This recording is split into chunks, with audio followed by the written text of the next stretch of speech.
Despite wanting to be strong, the protagonist found himself in a difficult situation. After receiving a fatal blow and nearing the end, all he could do was watch his companions fight. And unfortunately, he saw them also receive fatal blows from a magnificent blade. He wanted to be strong, regardless of who he faced. However, at that moment, someone far stronger than him stood before him. The supreme martial artist, who embodied strength, faced him, and he had no chance of survival. Sweaty and in great pain, he reflected on how he had gone to the demonic academy to grow stronger. He endured countless hardships over the years, only to end up as nothing but dust in the end. He thought it was unfair and refused to die, trembling as he considered that, had he studied martial arts better, he might have had a better chance. Perhaps the circumstances would have been slightly different for him. Lying on the ground, with one of his upper limbs torn off and in immense pain, he knew it was the end. He thought he was already hallucinating. That was when a screen, like a status window, appeared before him. This window offered him the chance to continue and load a save point to restart.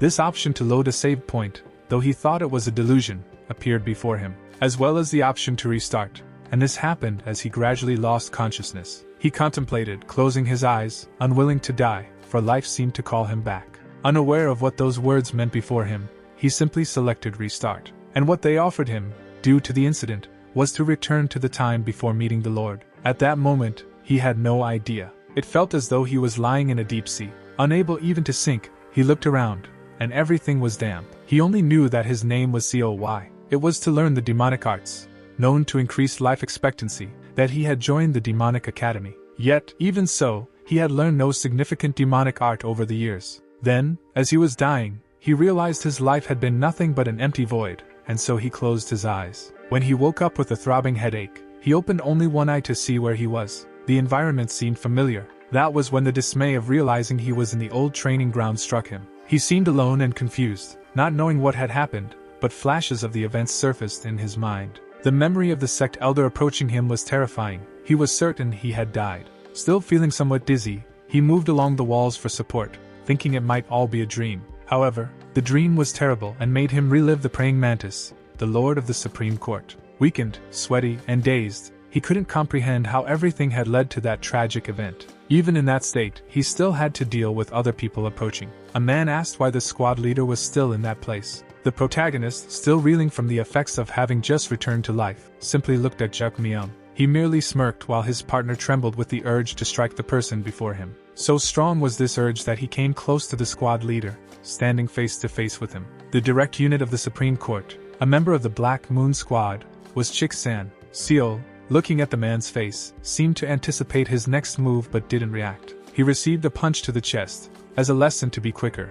It caused him pain and great anger. The punch's impact was so powerful that it sent the protagonist's frail body flying. Afterward, Chik-san, running his hand over his head, said he had made a mistake and that his hand had slipped. The tall, bald man asked if Seol was still sleeping, pointing out that the person before him was Juk Myung, captain of the Black Moon Squad. The individual in question simply observed the confusion unfolding before his eyes. Despite being weakened, Seol had to endure those two arrogant men before him. He knew that, instead of just feeling the pain of the blow, he was in shock over everything. He had already experienced similar moments, with the same words said in exactly the same way. The déjà vu sensation left him extremely tense, so much so that he anticipated the words that would be spoken. He could follow them in his mind even before the bald man in front of him spoke. All that mental uproar caused him a severe headache. He thought he was losing his mind. On a previous occasion, he had been unable to deal with those characters, and now, he still couldn't. The captain accused him of being foolish and shameless, which was why he was in that situation. Without understanding what had happened, the protagonist asked the captain what the problem was. However, the Lord of the Supreme Court was calling him, something the captain made clear. This provoked a reaction of surprise in him. After saying those words, the captain simply turned his face away. But before leaving, he decided to give him advice. He stated that Seol was lucky and said so with a look full of malice. Still stunned on the ground and not understanding everything that was happening, he looked angrily at the two men. He gathered his few remaining energies, stood up, and muttered that the bald man was nothing more than the son of a harlot. He claimed that this man was only taking advantage because he was with the captain. Otherwise, he would have resolved the situation differently. He looked at that tall, bald man with deep resentment, visible between them, and something caught his attention. When the two turned to leave, he noticed numbers on their heads. Still overtaken by the chill, he realized that everything was happening exactly as he remembered. He didn't know exactly what had occurred, But whatever the cause, it was about to repeat itself. Before entering the presence of the leaders, he introduced himself, stating his name and the squadron he belonged to. It seemed he had gone back in time and was reliving every pain he had felt. Upon arrival, he saw two lords seated at the table. One of them was the praying mantis, who had orchestrated his death. He was the lord of the Supreme Court, and everything that had happened was that man's fault. Seo reported that he was there to receive orders from the lord of the Supreme Court. As expected, everything was happening exactly as in his memories. Along with him was the current leader of the Sacred Deity Court. There was also a place called the Red Demon Chamber, the first central branch of the Demonic Academy. Within it, there were 5 courts whose leaders possessed incredible martial arts skills. Everyone knew of the demonic flame, an art capable of melting someone to the bone with just one strike. Due to his terrible personality, he killed without showing mercy to anyone who displeased him. Even though he wasn't someone to be trusted, Seol had no choice but to obey. Bowing halfway and clenching his fists, he stood before 2 extremely important people. The praying mantis mentioned to the man accompanying him that this was the person he had previously referred to. Trying to appear kind,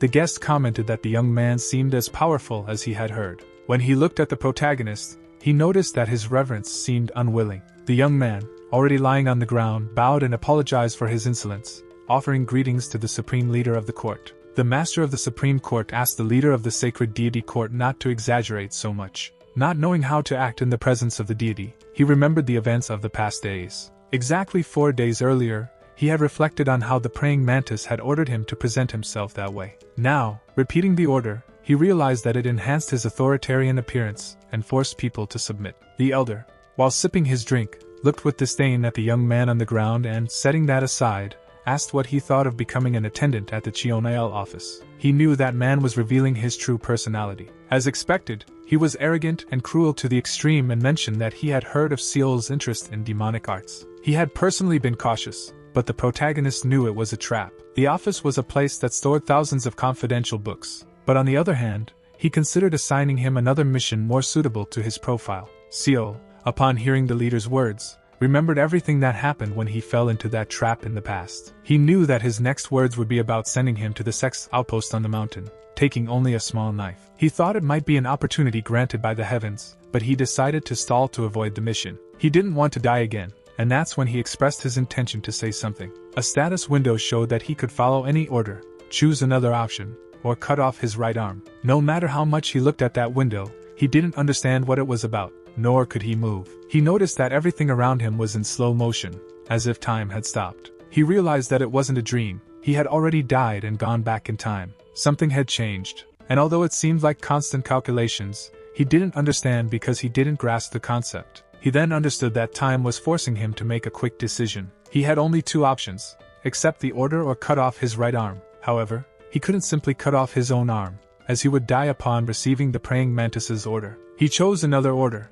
and when time returned to normal, he realized that he had spoken it out loud. Upon realizing what he had done, his entire body trembled, for the gaze of the praying mantis was icy cold. Even the guest considered that to be the pinnacle of arrogance. He covered his mouth, trying to minimize the impact. Still with his hand over his mouth, he realized he had said it out loud, though he thought he had only imagined it. The praying mantis stood up, demonstrating his need to display power, and declared that he had given no such order. With his face overtaken by irritation, he asked how he dared to request another command. With his strength, he began spreading flames everywhere around him. The protagonist sensed the bloodlust and murderous intent in the powerful figure's gaze. Until that moment, he had only heard of the demonic flame and never had the misfortune of witnessing it. It was so intense that it felt as if his neck were being bitten by a snake. The presence of the Supreme Court Lord was so overwhelming that he believed he wouldn't withstand it. Meanwhile, the malice in the Lord's eyes only grew until something strange caught Seol's attention. The protagonist's only thought was that he had gotten himself into serious trouble. Before him stood a high-level martial artist whose techniques could easily reduce him to nothing.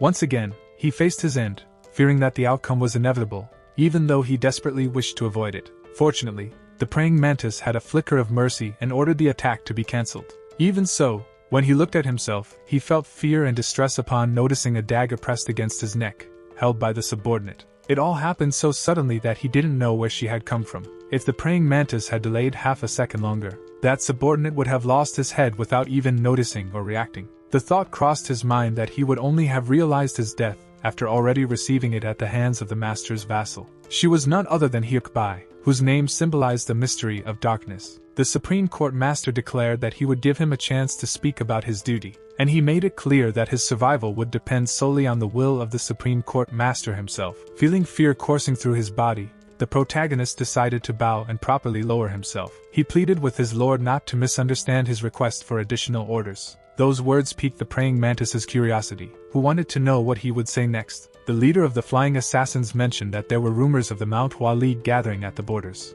The protagonist knew that the praying mantis would only spare his life if he proved useful and aligned with the master's intentions. Thus, he affirmed that the master was correct and that they should eliminate the unfortunate members of the Manhua League. He went on to say that he would like to take advantage of that opportunity, emphasizing that the flying assassin squad specialized in reconnaissance. He added that if he were informed about when the current instructor's expedition would occur, he would promptly join the mission. This statement seemed to please the Supreme Court Master. The protagonist silently prayed for his proposal to be accepted. Meanwhile, the other master watched the scene with amusement. He commented that there might have been a leak in the Divine Falcon Court, allowing such information to escape. As the other master spoke, the praying mantis listened attentively about how the squad leader had paid attention to the rumors. Being in the presence of both masters for even a single second made the protagonist feel deeply uncomfortable. Even so, the praying mantis found the proposal intriguing. Since an order would be issued regardless, he decided that the vice-director would personally go to the site for a reconnaissance mission, but someone should be sent to investigate first. Laughing while sipping his wine, the master opined that they should observe closely and supposedly supply the information. Still in a reverential position, the young man loudly declared that he would honor the orders received. The Supreme Master appeared satisfied with his response, and thus the leader of the flying assassins survived another encounter with that man. However, as he turned around, he came face to face with the master's vassal, whose presence was also imposing. He lowered his face and passed near her, but as he did, he felt something strange. Once again, numbers appeared above her head, indicating 4 more lives. After all that tension, the protagonist went to the edge of a lake to wash his face and tried to clear his mind. While trying to clarify his thoughts, something unbelievable happened once again. As he looked at his reflection in the water, he saw that it was real but couldn't understand what was happening. In the river's reflection, despite his somber appearance, there was a coin, representing 1 chance, above his head. Those writings made no sense to him, considering he had already experienced something similar not long ago. He recalled the words of the Lord of the Supreme Court, who had ordered him to find out who was at the location and report back with the information.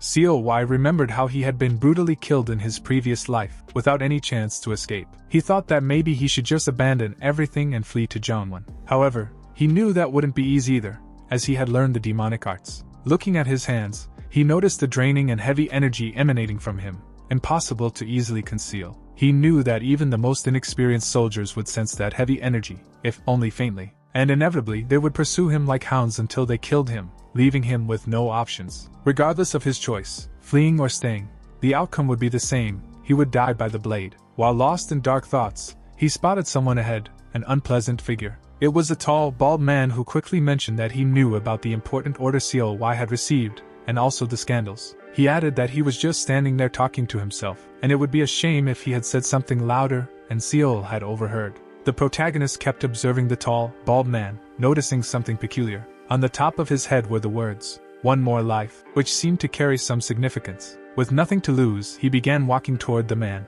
recalling how the barbarian had taken his life. After everything that had happened, COY understood that this was his last chance, a crucial decision. He had to choose between following the order and dying or forging a different path that might lead to another fate. With this thought in mind, he continued approaching the man, who asked if he wanted something. With cold eyes, the protagonist simply replied that he wanted to confirm something. Chik-san, noticing the strange intent on the face of the leader of the flying assassin squad, became alert. With a dark expression, Seol approached even closer, while the bald man watched him, frightened and confused. Then the protagonist quickened his steps and placed his hand on the hilt of his sword. Chik-san realized that if he didn't react, he might lose his life, as his opponent was clearly not joking. Though trained as a ninja, COY was often underestimated, but he was determined to make that man pay for his persecutions. A fierce sword fight unfolded, with strikes and counterstrikes, until Chik-san was hit. Seol's blade slashed the upper part of his opponent's leg, marking the end of the combat. The protagonist stared at his enemy and mentioned the scandal that had occurred in the Supreme Court Master's office. He said he needed to find answers and grow stronger, but so far, he hadn't been able to uncover anything. And after saying these words, the two resumed their sword fight. The protagonist, now with an even greater thirst for victory, showed increased determination. It was clear that his opponent's strength was inferior, and the leader of the flying assassins had the upper hand. There was a moment when the swords crossed, and Seol simply stared at Chik-san. The tall, bald man asked if he was crazy, if he really thought he could escape after everything. Seol made it clear that nothing else mattered to him, that he had reached a point where things couldn't get worse. With that thought, he fiercely advanced against Chik-san, determined to end the fight. The clash of swords resumed, but this time the opponent wouldn't be as fortunate. The leader of the flying assassins couldn't accept that all his effort to survive would end in vain. He needed to find a way to avoid death again, as the feeling of helplessness was unbearable. Chik-san tried to attack, but Seol-Y's determination and resolve were vastly superior. Additionally, the protagonist's skill placed him at a clear advantage over his opponent, whose movements were slow and heavy. With a precise move, Seol landed a strike on the man's abdomen. The blow caused immense pain to Chik-san, who was already weakened by the leg injury. Seol-Y reflected on the words hovering over people's heads and believed they might be his key to survival. He decided to test his theory. He needed to take the man's life and check if the words above his head would change. Terrified, Chik-san tried to warn Seol, saying that if Captain Jukmyeong found out about this, he wouldn't go unpunished. However, the blow delivered by Seol was so powerful that even the crow watching the scene from a nearby tree was startled. Chik-san's scream of pain echoed through the area, and the crow, realizing it was the end, flew away. When Seol's sword pierced his enemy's body, he knew it was too late to regret it. Now, with the man lying on the ground, the protagonist needed to confirm if the words above his opponent's head had disappeared. Additionally, he felt relieved to get rid of someone who had pursued him for so long. However, he knew this act could attract the wrath of Chik-san's allies, especially Jukmyeong. The line had been crossed, and Seol knew that pressing forward was the only option. Going back would bring him even closer to death. Aware of this, he decided to get rid of all evidence. He tied the body and threw it into the depths of the lake. He watched closely to ensure the body had truly sunk. Meanwhile, he noticed his own reflection in the water, paying attention to how the waves moved. And then he realized, as soon as Chik-san's life ended, the words above his head disappeared. However, nothing had changed within himself. That was when Seol observed his reflection more attentively in the river. He noticed something strange, something that intrigued him. He stood still for a while, staring at that reflection. Finally, when he understood what it was, his eyes widened, and beads of sweat began dripping down his face. After all that, at another moment, on a full moon night, the flying assassins team proceeded with their mission. They were in a small boat, passing between rocks during the early hours. The strong and tall currents were the best place to move silently and discover the type of people present there. In addition to observing how the terrain looked, they would then report everything to the leader. The protagonist seemed to have joined this situation. He was in the boat with the others, and there was no turning back. On the other hand, had he stayed, Captain Jukmyeong would have destroyed him in revenge for what happened to his friend. After passing through the strong currents and reaching the edge of a cliff, everyone disembarked. When it was his turn to leave the small boat, the leader of the flying assassins looked at his reflection in the water. He noticed it was still there, and something appeared above his head right after he eliminated Chik-san. 2 coins, 2 chances. But he couldn't understand what it meant. He was told to pay attention. The captain of the flying assassin squad, Cho Soo-jin, called Seol's attention, as he was distracted. She informed him that there were groups from the Manhua League in that area and that they needed to move very carefully. She instructed him to identify where the enemies were and how many there were in total, and then returned to the starting point. The captain preferred not to move herself, despite being the commander of 3 flying assassin squads. The mission was in the hands of the leader of that squad, Seol-Y, who asked everyone to follow him. Thus, they departed, leaving the captain behind, who stayed as a base and awaited their return. She simply watched them leave, saying nothing, and also chose not to go with them. They passed through paths filled with trees and tall vegetation so that the leaves and branches would conceal their tracks. Seol thought he never had the chance to reflect on this in the past, but now it felt a bit strange. Because, in this case, he had received a direct order from the praying mantis and had now become one with it. Unlike what he had done in his previous life, he asked everyone to follow him to the right. Everyone felt a bit uneasy. He shouted for them not to delay, as they would be descending soon. Some questioned him, thinking they should have gone left. But he wanted to choose a different path this time because his goal was to reach a different ending too. It crossed his mind that, last time, those damn Manhua League members caught and attacked them, as if they knew where they were going. This time, he wouldn't let them hunt and kill everyone like mere animals. That wasn't why he had joined the academy. He also remembered the 2 coins and the 2 chances, meaning this was his second chance. Or perhaps it was the second and final chance. It didn't matter. Somehow, he would have to change that cruel fate. Noticing something, he asked everyone to stop, signaling with his hand for them to stay silent. Ahead of them, they could see a house they hadn't noticed before. Upon spotting that residence, they needed to investigate it up close. One of the subordinates asked the leader if he thought they had been seen, and all the protagonist could think was that this couldn't have happened. He looked at the squad members and imagined they might end up doubting him, as they had gone past the designated point. For this reason, he went ahead alone, saying he would take a look and that, if they saw anything suspicious, they should join him immediately. As he approached, he thought that building was probably a guard post, and, if it were an ordinary soldier inside, he could defeat them. But if luck was not on his side, and it turned out to be a sore master like last time, it was certain his end would be the same. Deep down, he hoped the place would be empty so he could get away this time. With the entire group together, some members asked if the place was empty, and the leader thought for a moment before answering. He didn't know what to do. If he called for reinforcements,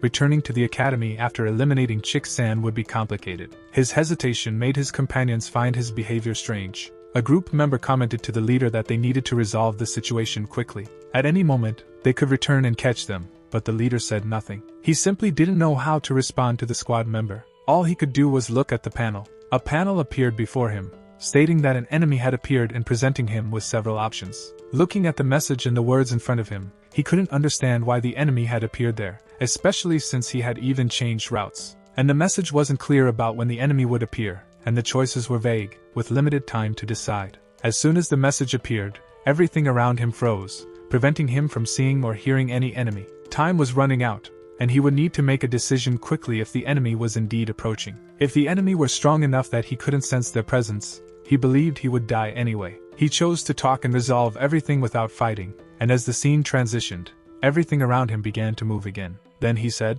"Come out, I know you're there," speaking to the enemy hiding nearby. Quickly, everyone formed a defensive position, trying to protect themselves. While in this formation, no one appeared. He sighed and said he thought he had made a mistake. But before his eyes, as if by magic, someone appeared. This person remarked that he was very perceptive. The enemy, cunning as ever, emerged from within their formation, giving no one a chance to defend. The protagonist simply couldn't believe what his eyes and ears were witnessing. The supreme martial artist stood before him, wielding the cherry-guarded sword. The elder of the Manhua League, Gujang Myung. This was the man who haunted his thoughts. With a meticulous gaze, he said he seemed to recognize him, the number one enemy of the demonic academy. COY stated his name, and wondered why the man had appeared there again. They had moved directly south. After reaching the central point, they had gone straight to a location unrelated to the orders. He asked the man how he knew where they were, but the man found the question strange and wanted to know what he was talking about. Calmly, he said they were the ones who had entered the patrol area.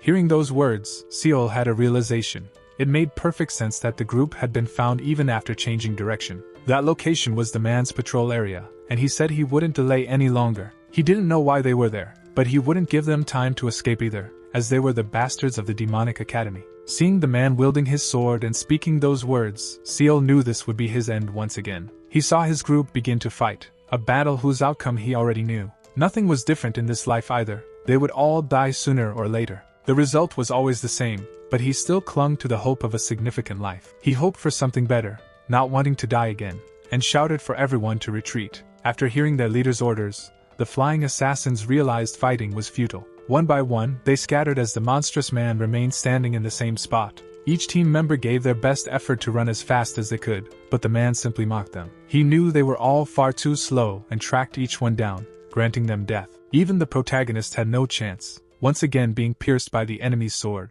Coughing from a severe internal wound, he watched the massacre of his companions beside him. And that man, still holding the sword impaled in the protagonist's body, withdrew it and flung it a great distance. Walking slowly toward him, he remarked that they were all so weak. He added that their leader must be a complete fool to have crossed paths with someone so vastly superior. Faced with this, what more could he say? Smiling, he spoke these words while watching the young man writhe in agony. Even extremely weak and gravely injured, he found the strength to ask that man if he already knew that they were coming for him, because otherwise, it wouldn't make any sense. The man, furious, asked what he was talking about. Grabbing his enemy's hair, he lifted his head. He wanted him to repeat it, now looking directly into his eyes. He grew curious about how nobody, like him, had discovered it, and his enemy's eyes revealed his surprise. He wanted to find out, no matter what, how that fifth-rate squad leader had learned something so important. But it was just a thought that crossed his mind, the ability to deduce things beyond common sense. Not just the day,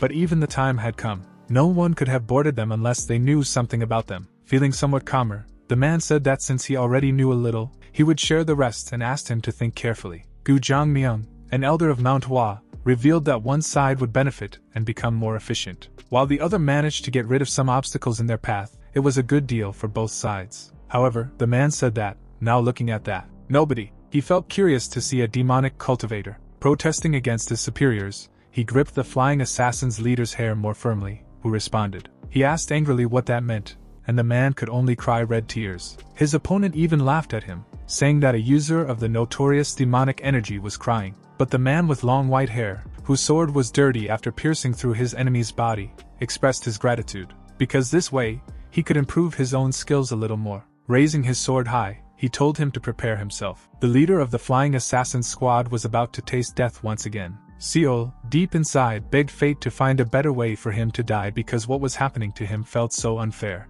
At the end of it all, he wished for another chance and remembered the 2 coins and the 2 chances he supposedly had. Sadly, he needed another chance, and as he thought about this, the fatal blow struck his body once more. And once again, he was alone in the sea of bitterness, and the message panel appeared to him again. Now, he had the chance to restart, continue, or load from a point, and he had 10 seconds to make his decision clear. However, he was still dazed by everything that had happened and couldn't choose. Frustrated, he thought he couldn't go back to the beginning and had no guarantee that the situation wouldn't repeat itself. He considered loading a save point but was notified that there were no save points, all were empty. This way, it wasn't possible to load the last screen. So, his only options were to restart or continue, and he ran out of time. When he chose to continue, it was also impossible because the opponent's martial arts level was far superior. He was informed that the Manhua League elder, Gu Zhangmyung, had his strength in the 4th category and possessed 4 special abilities. This left the flying assassin squad leader perplexed. However, his own panel was shown as well. His strength was average, in the 2nd category, with only 2 abilities and few points. This made the protagonist feel even more desperate, as it was clear the opponent couldn't be defeated. Given all this, he had no choice but to restart, frustrated that there was no other alternative. And the panel appeared again because of the incident, allowing him to return to the time before meeting the Supreme Court Master. And so it happened. He opened his eyes, looked up, and recognized that he was back in his old room. However, he didn't know whether to smile or cry. The flying assassin squad leader had no options left. He didn't know how he had such terrible luck. He hoped that was the end of it, and wondered if there was a way to survive. With a desperate and melancholic look, he knew he couldn't let things continue as they were. If he insisted on staying in that place, they would appear soon, and everything would happen as before. Thus, footsteps were heard in the hallway, and upon reaching the room, the captain, along with a squad member, didn't see the young man there. However, Seol was watching them, hidden behind a wall, where he occasionally peeked to observe. He thought that perhaps it was because he had already eliminated Chiksan last time. That's why the words above his head had disappeared. With no other option, he ran from that place to go train. He looked at his reflection and noticed the words, "One last coin," hovering above his head. With that, he pressed his trembling lips together, sweat dripping from his face. He didn't know what to do next. He knew he had enemies everywhere. Some he could neither defeat nor avoid, and he had to find a way out of the situation. So, he kept running until he gave in and ended up in the Supreme Court Master's chamber. In the presence of the praying mantis, he blamed himself and said he was there to receive orders from the Supreme Court Master. The praying mantis looked at him, and he thought that since everything started with that window, there had to be some clue. For that reason, he shouldn't run away, so he bowed, even against his will. The praying mantis spoke with the elder of the divine court about the boy he had mentioned earlier. The visitor thought that the man was a good person, but the protagonist felt the situation had changed. Perhaps because he bowed first, he hadn't fought with him either, and he noticed that the praying mantis's expression seemed better. And when the Supreme Court Lord offered him a position at the library office, he hesitated. The same question he had been asked before, but this time he knew things had to be different. He bowed even lower, lowering his head to the ground, and told the master he couldn't accept it. He said, how could someone like him covet such a valuable position? He remarked that such a position was far above him. The praying mantis pondered the subordinate's words for a moment. Smiling at his subordination, he found it commendable. He was already considering giving him a different mission. However, Coy interrupted again, saying he needed to share something important. Yet he couldn't finish his sentence because the panel with options appeared before him again. He had been waiting for this exact moment, staring at the panel and reflecting on what had happened before. The two previous options would only lead to death. The only remaining choice was to cut off his right arm. That's what he told the praying mantis master, that he would cut off his right arm to honor him. He thought, at the moment, this might be the best option.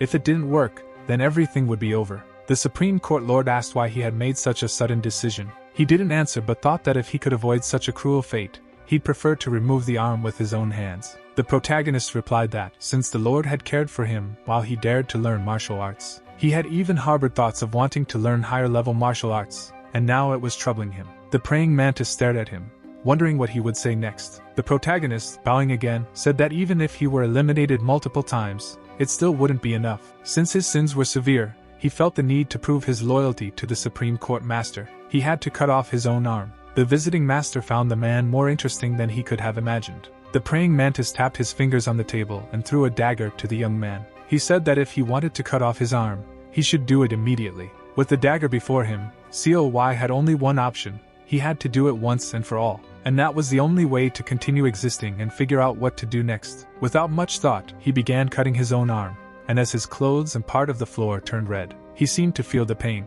Only then did the praying mantis order his vassal to intervene. He didn't understand what was happening, only noticing the agile woman standing before him. With a swift strike, she knocked the dagger out of his hand, but even so, significant damage had already been done. He was relieved that she had stopped him before he completely severed his arm. When he looked at the woman, above her head were the words, 4 more lives. He hadn't fully cut his arm off but couldn't move it anymore. The visitor smiled joyfully as the praying mantis remarked that this man was extremely interesting. The two commented that they had never seen anyone so promising at the academy. He truly was a young man of value. Thus, the praying mantis tossed him the Chionail library plaque, saying that he had once wanted to lead that library. Holding the plaque, he heard the praying mantis tell him he could now go to the library. The protagonist could hardly believe that among the 3 options, this was the one that spared him from imminent death. Asking for permission to leave, he told the Supreme Court Lord he would take his leave since he needed to tend to his wound. With this, he confirmed one thing: among the options, there was always a path to survival. And now, he would never forget that fact. Those 2 men would forever remain on his list. After some time, he found himself in the Chionail Library, a multi-story building. Inside the building, COY identified himself, stating his name and age to the attendant. The library leader was impressed when he saw that COY had ranked 12th out of 1,000 participants. He looked at the young man with admiration, thinking he would never meet someone with such a high ranking. He also noticed that the man's right arm had a severe injury. He asked COY what had happened to his right arm, and the response was simply, an accident. The attendant then saw that the authorization paper allowing COY to be there bore the signature of Sinague, the praying mantis. The library attendant thought it was none of his business anyway and asked COY to follow him. As the man walked ahead, Seol observed him descending the stairs. When they reached a specific area, the man informed him that he would work in that environment from then on. He would be responsible for taking care of all those books. COY looked around in admiration. The man continued, saying that good organization was essential and that COY must take responsibility. Turning to him, he asked why he was so silent. "Didn't you want the position?" COY apologized and said he did. The attendant instructed him that, first and foremost, the most important thing was to arrange each book by type and size. COY knew that the Supreme Court Master and the Sacred Divinity Court Master shouldn't have access to all the secret information. Most of it was managed by government librarians, whose intentions were unknown. There was no chance they had high-level martial arts books there, but extraordinary skills weren't needed. He just needed a book that taught how to efficiently eliminate Duhong. Thinking this way, he noticed a message above the librarian's head, 1 more life. He thought that even if it went wrong, next time would be different, but he wondered about the man's martial arts skills. If they were high, he'd be in big trouble. However, if the man was calm, eliminating him would be easy. So, he called the man, and when he turned around, COY put his hand in his pocket as if to take something out. Being alone in the library with that secretary, he decided to draw the man's attention. At that moment, he felt sure he could win against him. He thought that even if he could, his injured right arm might intervene at some point. Nevertheless, he decided to proceed. The man turned and asked what it was. When the man did so, COY struck him in the stomach with a dagger. This left the man confused. That act was entirely unexpected for him. Furious, he asked if COY had gone mad. That was when the leader of the Flying Assassins squad realized the strike hadn't been deep enough. He knew that if it were 1 more life, the secretary should be strong, like Chick-san, and the man didn't appreciate his behavior. The protagonist thought he needed to end everything quickly. The longer he waited, the more disadvantageous it would be. However, He wasn't dealing with just any secretary. The man possessed martial arts skills and came at him with everything. He grabbed Coy by the waist, trying to immobilize him, and due to his injured arm, Coy couldn't defend himself. Showing agility and precision, the library's secretary slammed the squad leader hard onto the ground. This individual, with his injured arm, felt immense pain. Then, the man pressed down harder on his wound. Grabbing the dagger, the man decided to finish everything at once, delivering repeated blows, until the ground was red and the protagonist lay motionless. However, all this was just a thought. Coy, without even touching a single hair on the secretary's head, began imagining the entire scene and its outcome. And since there was no guarantee, he simply called the man. When he turned, Coy, with a kind expression, said it was nothing, but he wanted to give him these coins as a token of gratitude. At first, the man was serious, raising only an eyebrow. The protagonist, smiling, said it was cold, and the man seemed to work hard, but it wasn't a big deal. Coy hoped this would convey his sincerity. Seeing the man's neutral reactions, he thought perhaps it hadn't worked, but the man accepted and even said that the protagonist seemed like a nice guy. He also told him that if he had any questions, he could ask. Finally, the man offered him some advice, saying he shouldn't draw too much attention, as that could lead to his destruction. As he walked away, he muttered that there were monsters watching from every corner. This made Coy feel uneasy. He knew that to leave that place and take revenge on them, he needed to survive. But what else should he do to defeat Du Hong? At the library, he thought about the many books there, but he had been organizing them for hours. Exhausted, he sat on the stairs. Sitting on a step, he glanced at a book called Deep Flow. He became curious about why it had such a unique name. He decided to open the book and skim through it, and within moments, his face turned red. After seeing something that left him embarrassed, he spoke to himself, saying that the flow was indeed deep. A message reappeared, asking what type of martial arts he would like to learn, and a book began to emit light. He didn't understand why the book was reacting like that so suddenly, nor did he know what to respond when the screen appeared before him. Finding the book's color peculiar, he decided to pick it up. The title of the book was The Three Primary Excellences, and the message that appeared before him listed several options. He noticed that these were martial arts marks for final invocation, similar to the martial arts used by the Supreme Court Master. The final invocation martial arts were also famous, once mastered by the former Deputy Director Kalyeom Gi when he was still just an assistant. The information in the book was extremely important, so he stood still for a while, simply admiring it. A smile of happiness spread across his face because he had finally found the book that would change his life. In the status window that opened for him, he noticed one option was available, while the other two were locked. The option he chose had been impossible to master due to his injured arm. Even so, he didn't let this discourage him, as he still had another option, the White Florencia martial arts. He thought that if he could master all those techniques, there would be no reason to hold back. So he selected the sword skill, which involved the use of a blade, and the status window began the demonstration. He found the message about a demonstration strange, but then a beam of blue light started to appear before his eyes. An expression of awe formed on his face as a figure, like a dark shadow, emerged. The protagonist noticed that the figure, which appeared out of nowhere, moved with precision and purpose. This was evident from its refined posture to the movement of its feet. A white mist escaped its mouth, demonstrating a breathing technique. Even the positioning of the sword amazed him, as the shadow executed every movement flawlessly. From the White Florencia arts, after seeing all this, he was left stunned, staring at the status window screen. It displayed that the White Florencia art was a set of skills, and the Navigating Cut Sword had new movements. That name, Navigating Cut Sword, confused him, and he couldn't understand the symbols, but he learned one thing. He stood up, grabbed his sword, and declared that this was an opportunity, so he attempted to replicate the shadow's movements. He didn't know why all this was happening to him, but he intended to make the most of it. Everything was worth it in the name of revenge and survival in this new life. He wanted to quickly master those movements because he knew they would allow him to immobilize the library secretary. With that in mind, he believed the White Florencia art would help him succeed. So, he continued to train relentlessly. After practicing the movements, replicating what the shadows demonstrated to understand the technique, Coy kept training in the library. The books were scattered, damp, and infested with rats. He thought that the White Florencia martial art was excellent because it offered immense power with a single move. Even thinking he had perfected it, he didn't stop training, and since he had begun, a month had already passed. Now, with those movements, even his actions without the sword had improved. Coy was achieving significant physical advancement, along with better footwork, even with his right arm immobilized. It was evident that his movements had become faster and more fluid, and each attack carried considerable strength. He realized that specializing in fencing made it easier to improve in combat and footwork techniques. Otherwise, no matter what he did, he couldn't understand how to wield the great vessel sword. COY had read the warning section while trying to understand what the message instructed him to do with his left hand.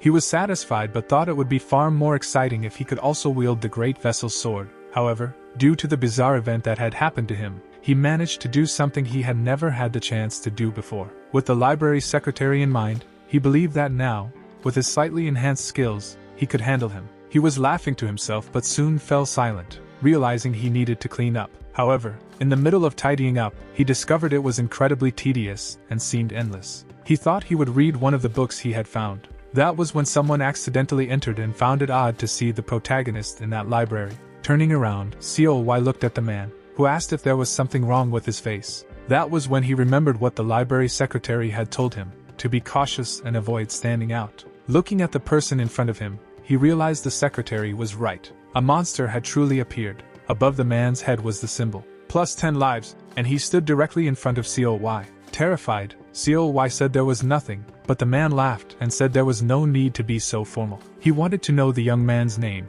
and COY replied he could call him COY. He thought about how Hyukbai, who guarded the praying mantis, only had 4 lives. Who would have imagined that this man could be so powerful as to command 10 lives? Despite the man's gentle expression, COY knew he couldn't fully trust the stranger. He shuddered when the man asked what he was doing there, but he replied that he was following orders. The man said he had a question, and COY, bowing slightly, said he could ask anything. The man wanted to know about a book he greatly cherished. He asked COY if he had seen it. The book was called Text on the 3 Primary Excellencies. Hearing the name, COY's eyes widened, and he began sweating profusely. It was specifically the book he was holding in his hands. Glancing discreetly, he confirmed it was indeed the book. As he tried to find an answer for the man, the status window appeared again, offering 2 alternatives. While time seemed to freeze, COY didn't know what to do. He tried to calm himself, aware that any mistake in his words could lead to instant death. Frustrated, he realized that the exact book the man wanted was in his hands. The options were strange. He had to choose between never having seen the book or specializing in it.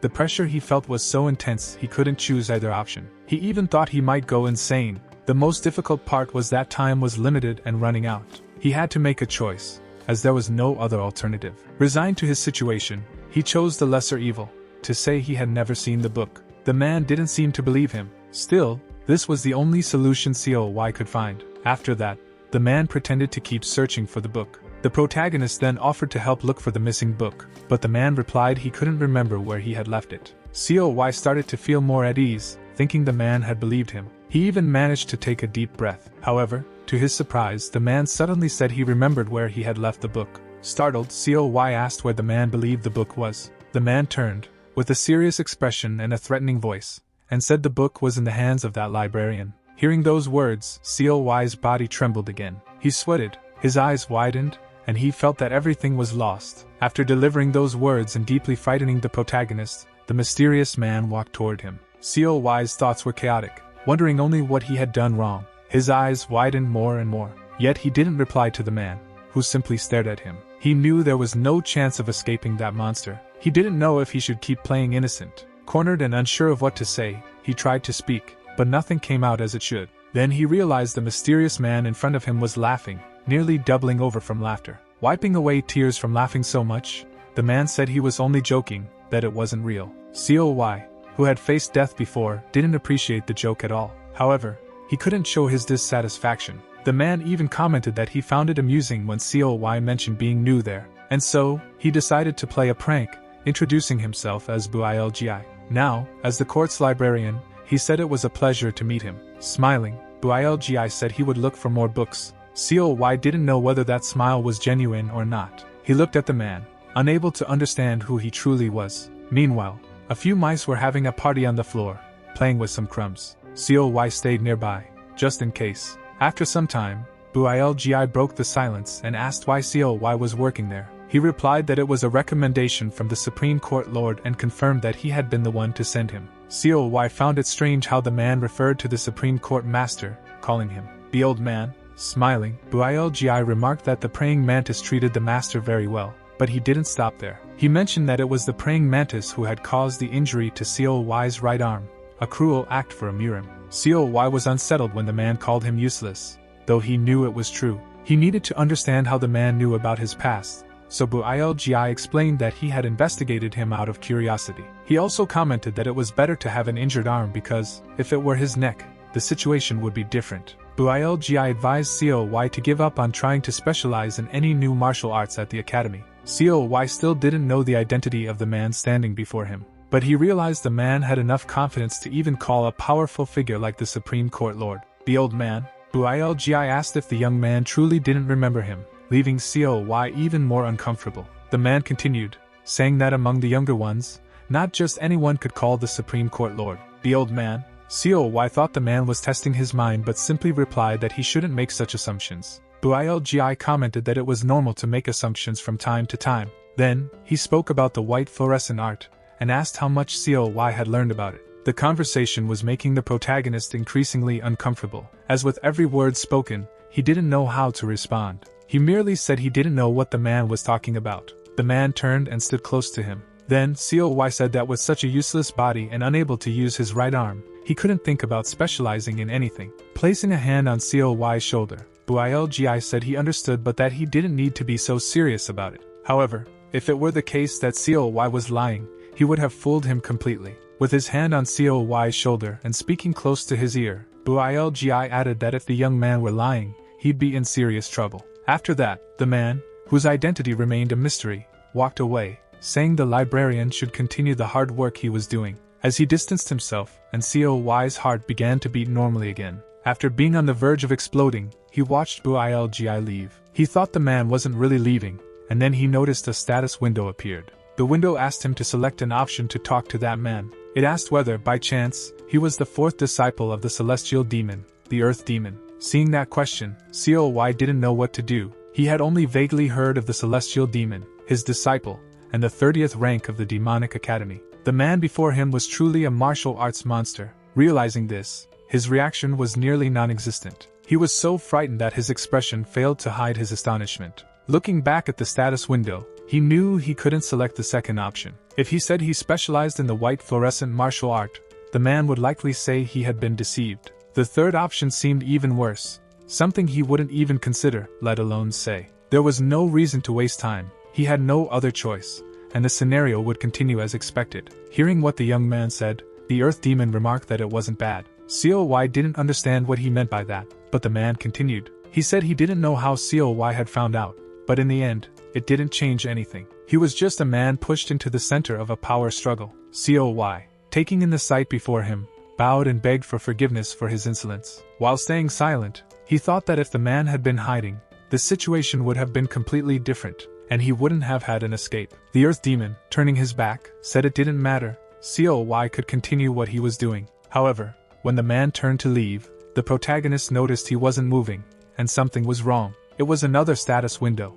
Coy didn't understand why it appeared since he had just made a choice, but the window forced him to make a new decision. Now, between the two remaining options, one was difficult, and the other would certainly lead to death. When he selected the option to be honest and say he had specialized in the white fluorescent martial arts from the book, the scenario continued. Builgi stopped and asked if what Coy was saying was true. Then, he asked if this meant the young man had completely fooled him. Hearing this, Coy recalled the fear and distress he felt upon seeing those words near him. Drawing his sword, the earth demon asked if Coy, who seemed so eager to die, would like him to grant that wish. At that moment, the status window appeared again, giving Coy only one option to select. In the previous instance, the scenario had frozen, preventing the earth demon from completely eliminating him. Unlike those times, the status window now appeared with 3 digits of time for him to choose. However, there was only one option available, and as the time ticked down, Coy grew increasingly desperate. He was paralyzed by fear and panic, with no alternatives left. Only one choice remained, and he dreaded making it. So, he paused for a moment and began to reflect, studying the face of the man before him. Facing the status window, he realized there wasn't much he could do. He was being forced to act. The only thing he could do at that moment was decide, as there was just one option. But he noticed something different about the timing. Now, he had more time to think, and it felt as though this time was given to reflect on the purpose of the choice. If that were the case, he would try to find a way out of the situation. However, there was a challenge. The choice in front of him seemed, without a doubt, the worst possible. Based on previous situations, he believed the right choice would be the one that seemed the hardest. After all, every other choice so far had proven difficult in some way. Even so, he decided to think a little longer. A disciple of the celestial demon, openly hostile, had to signify something important. That was when he had an idea. Perhaps Builgi's explicit hostility was a clue. He also remembered when Builgi said he didn't expect the old man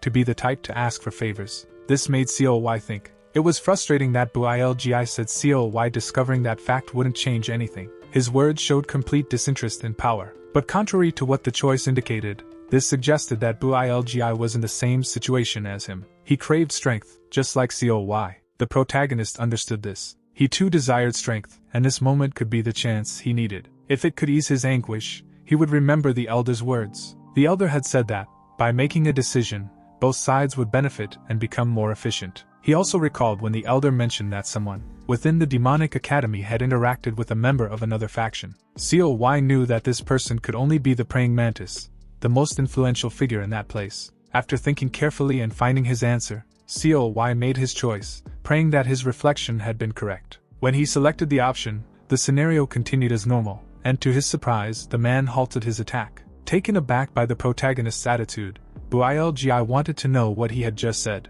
Coy responded that, as the Earth Demon, he had been unable to bridge the gap between himself and the other disciples, who had already secured the Foundation's support. It must have been extremely challenging for him, no matter what he did. Builgi asked him not to change the subject, and to clearly state what he was trying to say. Coy, fully aware that the Earth Demon was entirely capable of killing him, continued, saying that Builgi should choose, please, the Lord of the Supreme Court. He noticed that, upon hearing this proposal, Builgi's gaze and expression shifted.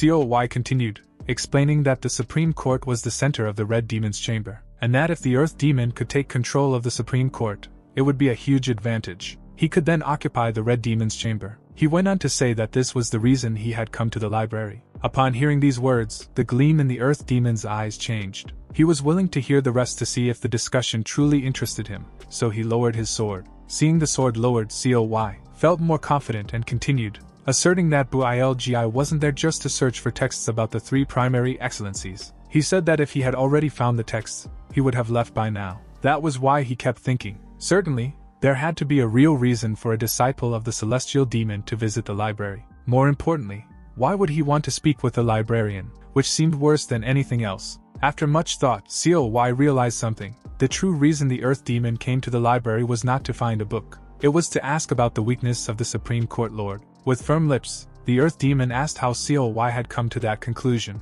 Coy explained that the Supreme Court Lord had ordered the squad led by him to conduct a mission. He knew it had already been a month since he had been stationed in the library, and that couldn't be a coincidence. Coy also understood that he was the only one removed from that squad and believed that, in the Earth Demon's eyes, he was just an ordinary person. Everything the librarian Coy had said made Builgi laugh, so much so that he burst out laughing. Then he remarked that Coy was correct and that it was amusing to understand why the praying mantis, old man, didn't like him. However, he still wanted to know if Coy was saying he could identify the Supreme Court Lord's weakness. The Earth Demon continued, saying that if that were the case, then he should reveal what the weakness was.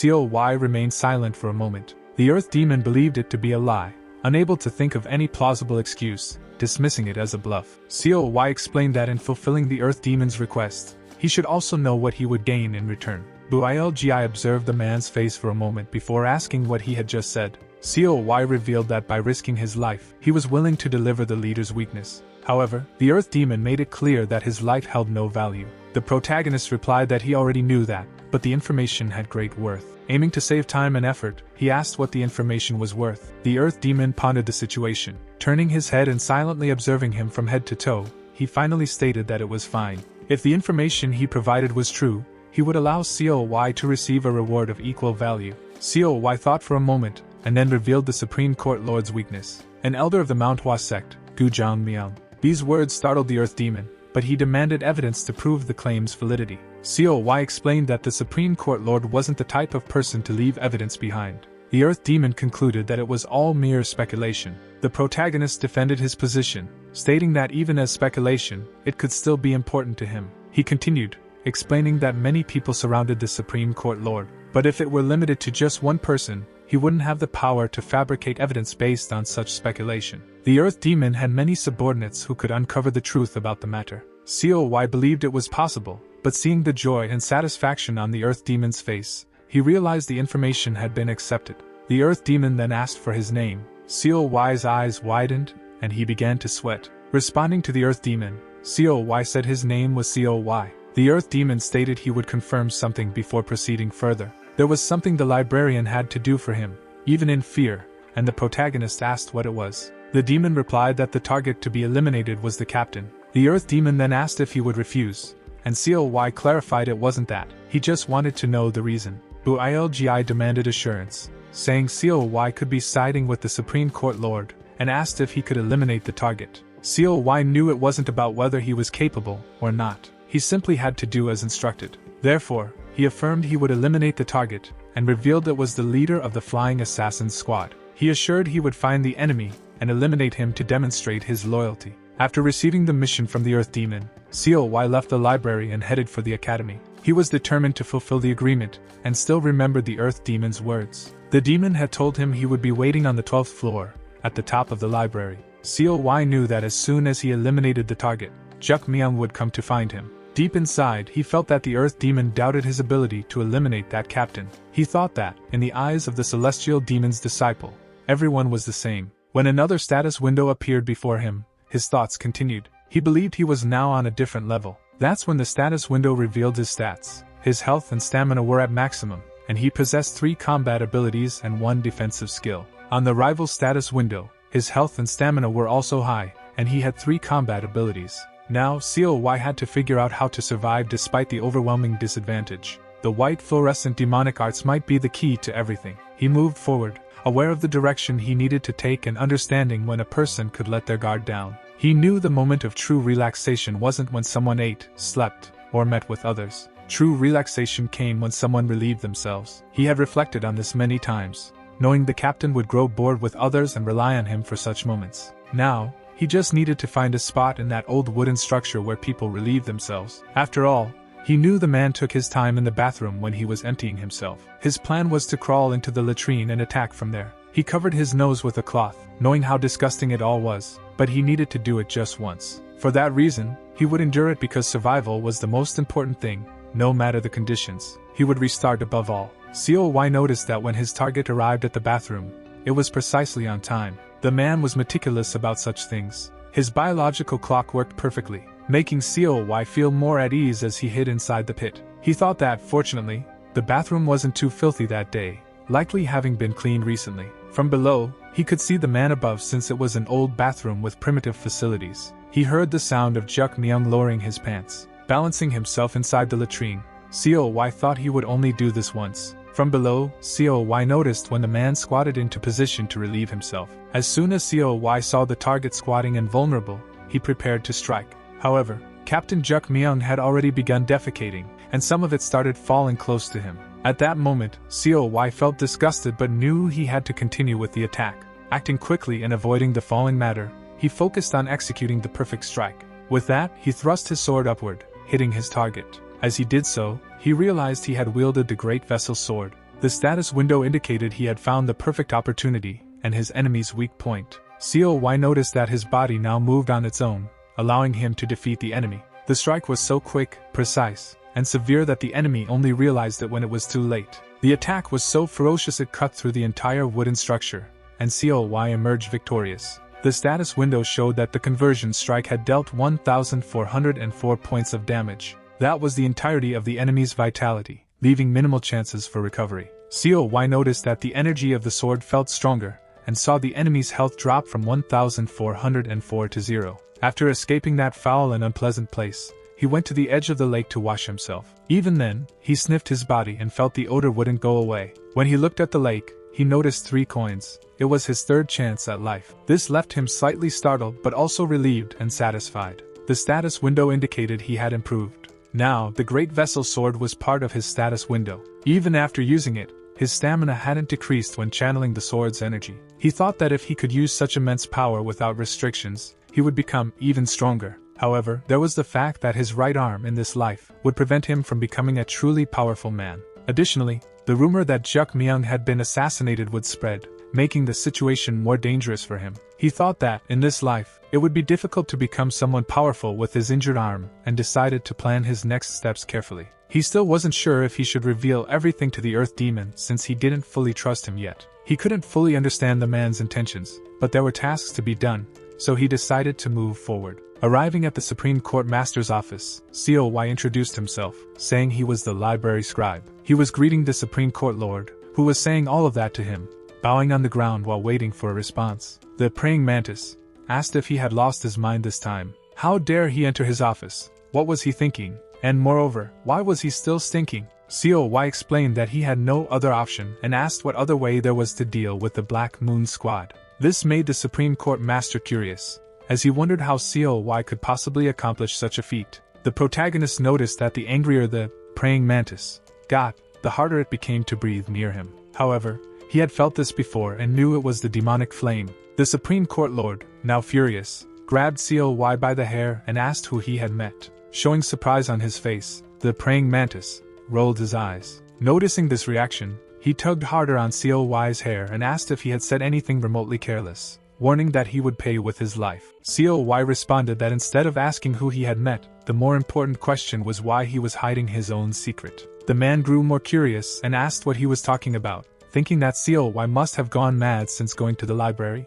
Coy, now unafraid of his end, said he could be honest if the Supreme Court Lord wanted. He had always known that the praying mantis wanted to get rid of him. Then Coy told the Supreme Court Master that, since he was so curious, he would reveal that he had met the Earth Demon. He claimed that it was the Earth Demon who had ordered him to do all of this. Of course, it was a lie, but it didn't matter as long as he wasn't caught. As soon as he said this, the praying mantis let go of his hair and asked if he was helping that man. He remarked that he understood why Coy had eliminated Captain Juk Myung. Then he asked what the disciple wanted to know. The protagonist replied that he had asked when and where the praying mantis had secretly met with the elder. Coy was eager to see how he would respond, knowing that interaction with members of other sects was considered treason, regardless of the motive. However, the man with long white hair asked if the disciple had truly dared to question that. When Coy confirmed, the man asked if there was anything else he wanted to know. Coy seized the opportunity and asked where and when they would meet again.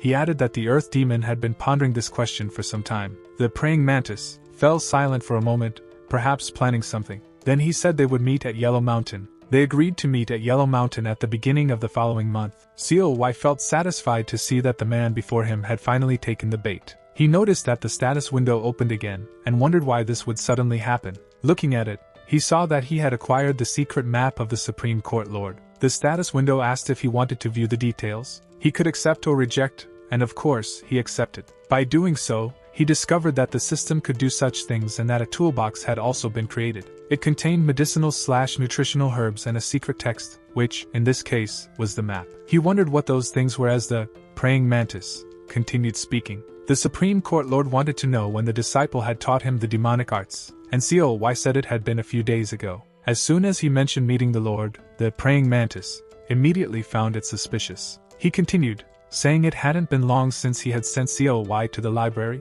Even so, he had trusted him to learn the demonic arts, and given the order to eliminate Captain Juk Myung. Walking toward the protagonist, the praying mantis said that, in addition, he had ordered him to extract information from him. Coy confirmed this, and at that moment, the praying mantis plunged his arm through Coy's chest. It happened so quickly that Coy hadn't anticipated such a move. Furious, the man glared at him and said he had been trying to deceive him. After having his chest pierced by the praying mantis, Coy questioned the purpose of his existence. He wondered why he was there, why he wasn't affected by taking a life, and most importantly, why he wanted to become stronger. It all began with the question, why? And that doubt turned into a need to chase after the strong in search of answers. Approaching Coy's ear, the praying mantis asked if he knew when he had lost. He made it a point to explain that the Earth Demon didn't teach martial arts to anyone. He only used the martial arts passed down to him by his master. Coy's expression shifted upon hearing these words, from sadness to disappointment, and then to unexpected joy. Seeing Coy's happiness, Mantis couldn't understand the reason. Even so, Coy gathered the strength to laugh at him. While laughing, he said that Mantis didn't know something, which only made Mantis even angrier. Coy then declared that Mantis had lost to him. Those words struck Mantis like a blade, something he would never forgive. He then pulled back the hand that had pierced the protagonist's chest, leaving him still breathing but making it clear that this would only delay his death. With that, COY restarted. Upon waking up in the same dormitory room, he felt more confident. This time, he noticed that his arm had returned to normal. He knew he still had 2 lives remaining. That's when the status window appeared before him. Looking at the window, he didn't know why, but his right arm had been restored, and his health and stamina had increased as well. However, he didn't have the fluorescent white arts but remembered the type of martial art they were. Shortly after, the status window informed him that he had received the fluorescent white rod. He thought that what he remembered was also aligning, and soon the status window displayed other tools. Inside the box, there were medicinal/nutritional herbs and a map. COY thought it was something new and quickly reflected on how he could use it. The status window then asked if he would like to summon the map. If he wanted to, he just had to accept. As soon as he accepted, the map appeared in his hands. Seeing it physically, he found it quite convenient. He decided to take a good look at the map, especially regarding the Yellow Mountain, which the Supreme Court Master had mentioned. Additionally, there were other items, including a medicinal herb. It was a common herb that could grow anywhere. A nutritional bar appeared in COY's hands. It was primarily made from boiled red beans. Thinking about how to retrieve it, it appeared in his hands. He opened it and tasted a piece. The flavor was surprisingly good. He was surprised by the delicious taste of the nutritional bar but realized it didn't make a significant difference to his health. The bar increased his health by 3 points, but he knew he needed to save it for later. However, he didn't know how to put it back. The status window then offered the option to store the bar back in the toolbox. By choosing yes, the bar disappeared from his hands and returned to the toolbox. He smiled, delighted with the system and its ease of use. With that, COY decided to act quickly. He headed to the Chioneo library, knowing that the Earth Demon would be on the 12th floor. He called out for him without identifying him as the squad leader. From within, a voice asked who wanted to speak with the Earth Demon. CO repeated that he was the leader of a low-ranking squad from the Supreme Court, and that they hadn't been assigned to a unit. The presence of that man piqued the Earth Demon's curiosity, and he asked why he was there. COY explained that he was there to deliver information that could be useful for the dream of becoming a great leader. After hearing this, the Earth Demon invited him in. Ilgi was willing to listen to what the man had to say, finding him interesting. He asked COY to share the information, as it might be useful in achieving the dream of becoming a great leader. COY took a deep breath, as he had done the last time he spoke with the Earth Demon, and handed him the map. When the Earth Demon asked what it was, the squad leader responded that he would know as soon as he read it. Upon opening the map, Ilgi was astonished. His eyes couldn't believe that someone like COY had access to this type of information. He asked if it was true, and the tone of his voice had changed. COY swore on his life, and the Earth Demon once again said that his life didn't matter. COY then stated that he was a squad leader but wished to stay behind the Earth Demon. This made Ilgi reflect for a moment, and ask what he meant by those words. CO replied that he also wanted to become stronger, like everyone else. The Earth Demon remained silent as he walked toward the protagonist. The Earth Demon returned the map and said that if the information was correct, he would give COY what he desired. However, it had been 3 hours since the Earth Demon had gone to confirm the information, and COY was anxious. Despite being confident in his decision, he couldn't shake off the feeling of dread that consumed him. He knew that the Supreme Court Lord wouldn't stay behind the Earth Demon, but rather the first disciple of the Blood Demon. After 3 hours, COY realized that the Earth Demon had returned. He asked COY's name again, and COY repeatedly introduced himself. Looking at the man's face, COY thought about the possible consequences if he had failed. What would he have to do to survive the next life? A status window opened, asking if he wanted to save the progress. The window offered 3 empty slots for him to choose where to save the information. COY realized this was a different message. He thought for a moment,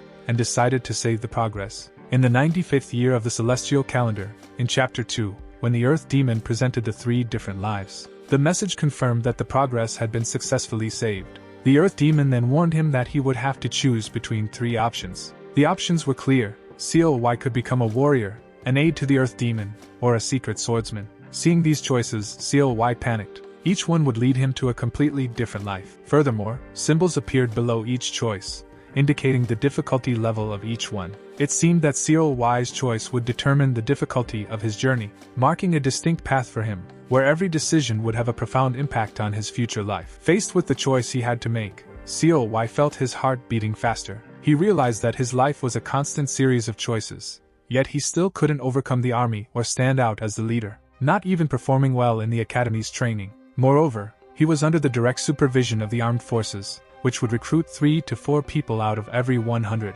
Even though he could endure the vital energy and martial arts skills, the training didn't guarantee his survival. COY thought that if he specifically followed the Earth Demon's path, it might be possible to escape the Supreme Court Lord's control. But he knew that for that to happen, the political situation would have to be favorable, and he would need to be skillful enough. They then decided that he should become the Earth Demon's primary warrior, believing this to be the most direct path. Buliji commented that this was also a good choice because if COY survived, it would secure another life that could be used to change his situation. The Earth Demon then warned that there were only 6 days left until the army test and that he wanted to talk to the secretary. He asked COY to wait in the warehouse basement. The protagonist bowed and thanked him. The Earth Demon, despite downplaying the importance of his help, asked for something else. A book called Text on the 3 Primary Excellences, which contained a martial arts technique that could be useful for COY. This reminded COY of another life when the Earth Demon had asked him about the texts on the 3 primary excellences. COY now understood that,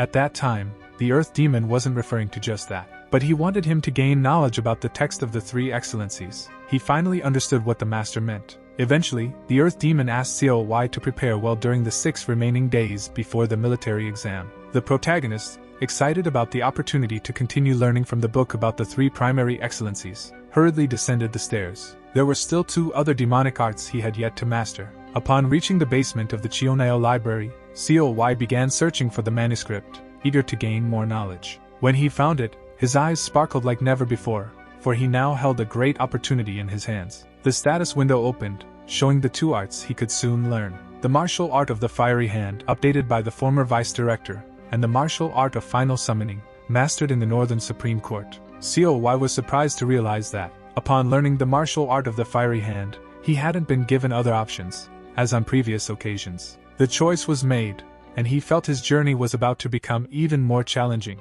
However, he was notified that there would be a demonstration, and the shadow from before would start performing the steps for him to imitate. COY was elated, for he could finally see the shadow performing the movements again. However, he quickly realized the task was extremely complicated but continued to observe carefully. As the protagonist watched the shadow perform the movements, he became increasingly impressed. The martial art of the fiery hand was a bizarre and destructive force, and soon it would be time for the martial art of final summoning. This final technique was a demonic art used by the Supreme Court Lord and was also prominent within the academy. It was a power COY had never imagined in his past life. He continued watching the demonstration, absorbed by the surreal strength of that power. COY believed he could specialize in that technique. He could focus as much as possible on mastering all the arts before the military entrance exam. He was determined not to stop training and would continue until he reached the pinnacle of power that martial arts could provide. Exhausted, he felt a bit of fatigue when a new status window opened, indicating he had mastered all 3 arts from the book. However, despite having learned all 3,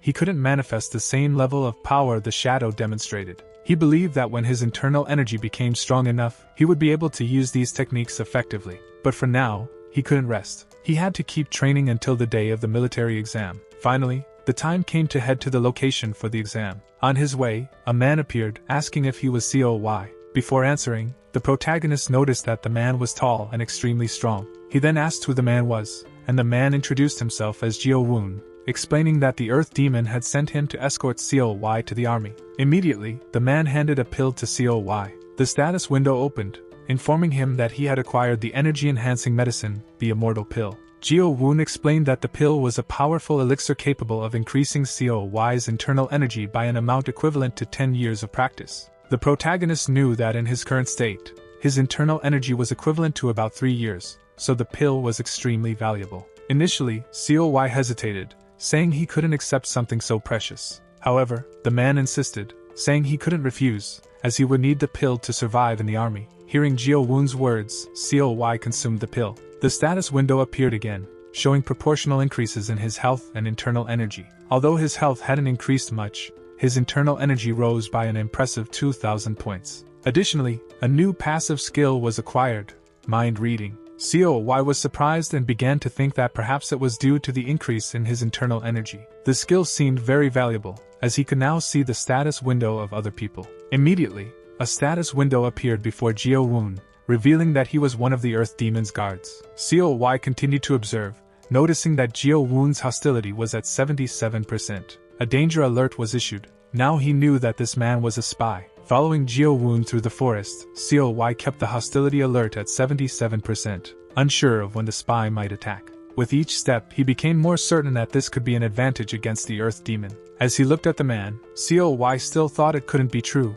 but soon he spotted a building in the distance. Jiao Wun pointed to the location and said that from there, his escort was over, and COY would have to proceed alone to the army. As Jiao Wun was about to leave, COY noticed something strange. The scene seemed frozen, and a new status window appeared, displaying choices and possibilities. There was no way to return the Flying Dragon pill, as he had already received the Immortal pill. The options weren't a dialogue but rather an expression of behavior, and time passed slowly as he made his decision. COY wanted to know if Jiao Wun had anything to say. The man turned around, seeming to understand, but with an expression of disbelief. When COY asked again if he had nothing to say, Jiao Wun looked at him with a gaze full of hatred. Jiao Wun, serious, asked what COY meant by that question, as it seemed inappropriate. COY replied that he was confused, and Jiao Wun wanted to know exactly what he was confused about. COY explained that the army was a place where the skilled and remarkable would train, and the Earth Demon should know how capable he was. When Jiao Wun handed over the pill, it was to prove that surviving in that place would be much harder. COY asked if he really believed it was possible to survive just by increasing internal energy. Jiao Wun looked at the man, seemingly calculating the next words they would exchange. Changing his body posture, he put his hands behind his back, signaling he was about to share some knowledge. He then stated that the pill alone wouldn't be enough and handed COY a short blade. The status window recognized the weapon as a short sword, which would increase 2 points in health and 2 points in internal energy. It also enhanced defensive ability and agility. COY, realizing he had received an additional weapon, felt satisfied, as he knew there was a danger of being eliminated. Jiao Wun continued, explaining that the army was a place reserved only for those chosen by the Matrix leaders. He mentioned that the Earth Demon must have considered him important enough to send him to a place with such treasures. Jiao Wun also said that COY should be grateful for the opportunity to grow once he realized its value. COY thanked him and continued walking until he reached the army gates, where everything would begin. Looking inside, he saw a staircase and started climbing it, satisfied with the weapon he had received. COY reflected that Jiao Wun was a generous person but decided to store the weapon for safety. He feared someone might steal it, so he managed to store it in the toolbox along with other belongings. The status window informed him that he had successfully stored the sword, leaving him very satisfied with the achievement. Taking a deep breath, he proceeded, as he needed to present himself to the army. Ahead, there was a man sitting behind a desk.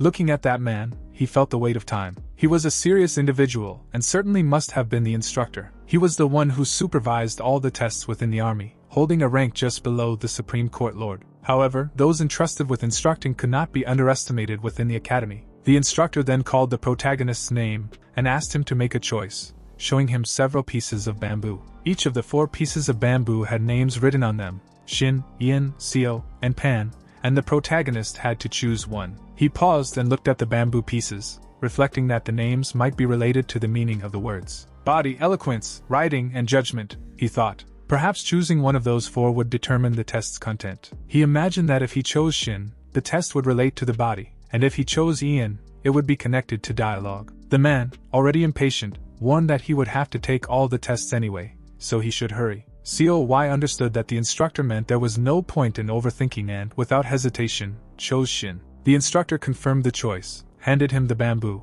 and explained that he would have to collect 6 other pieces like that one. He added that the deadline would be the same time the next day, which made the protagonist uneasy. He indicated that the exit was through the door behind him, on the right, and that he should return through the same door. He revealed that there were many things inside the location, from confidential books to treasures and weapons. He could take whatever he wanted, which sounded extremely tempting to the protagonist. Noticing that COY was distracted, the instructor ordered him to hurry and leave immediately. Thus, COY ran out while the instructor watched him out of the corner of his eye. As he ran, he thought that others had also received the same conditions. He would have to pursue them and eliminate them to obtain the remaining 6 pieces of bamboo. As he passed through the door, he saw another path and a large structure ahead. He was momentarily surprised by the enormous buildings. The further he walked, the greater his chances of finding valuable items. However, this also increased the likelihood of revealing his position. Survival seemed more important than treasures. If he became stronger, he could obtain what he needed in the future. Even so, the place seemed very quiet, making him think he had arrived too early. Nevertheless, he couldn't detect any presence as he advanced toward the structure ahead. He began running quickly to avoid being caught, and, before long, managed to hide behind a wall. Leaning against the wall, he believed everything was calm, which gave him the confidence to continue without being discovered. He even breathed a sigh of relief, thinking no one had seen him, until he noticed something in front of him. It was the status window alerting him to danger. An unidentified enemy had found Coy's weak point. He was deeply frightened upon seeing the message, which presented a few options to react, defend himself, or flee. It was the first time such an option appeared to him, and, unsure of what to do, he chose to flee. In his attempt to survive, his body seemed to move on its own, and he quickly leapt to escape. Even so, he was struck in the back by a blow, feeling intense pain. The cowardly choice didn't ensure his safety, and the protagonist ended up collapsing to the ground. Red droplets dripped from his body, staining the grass, while the deep cut on his back left him weakened. Still on the ground,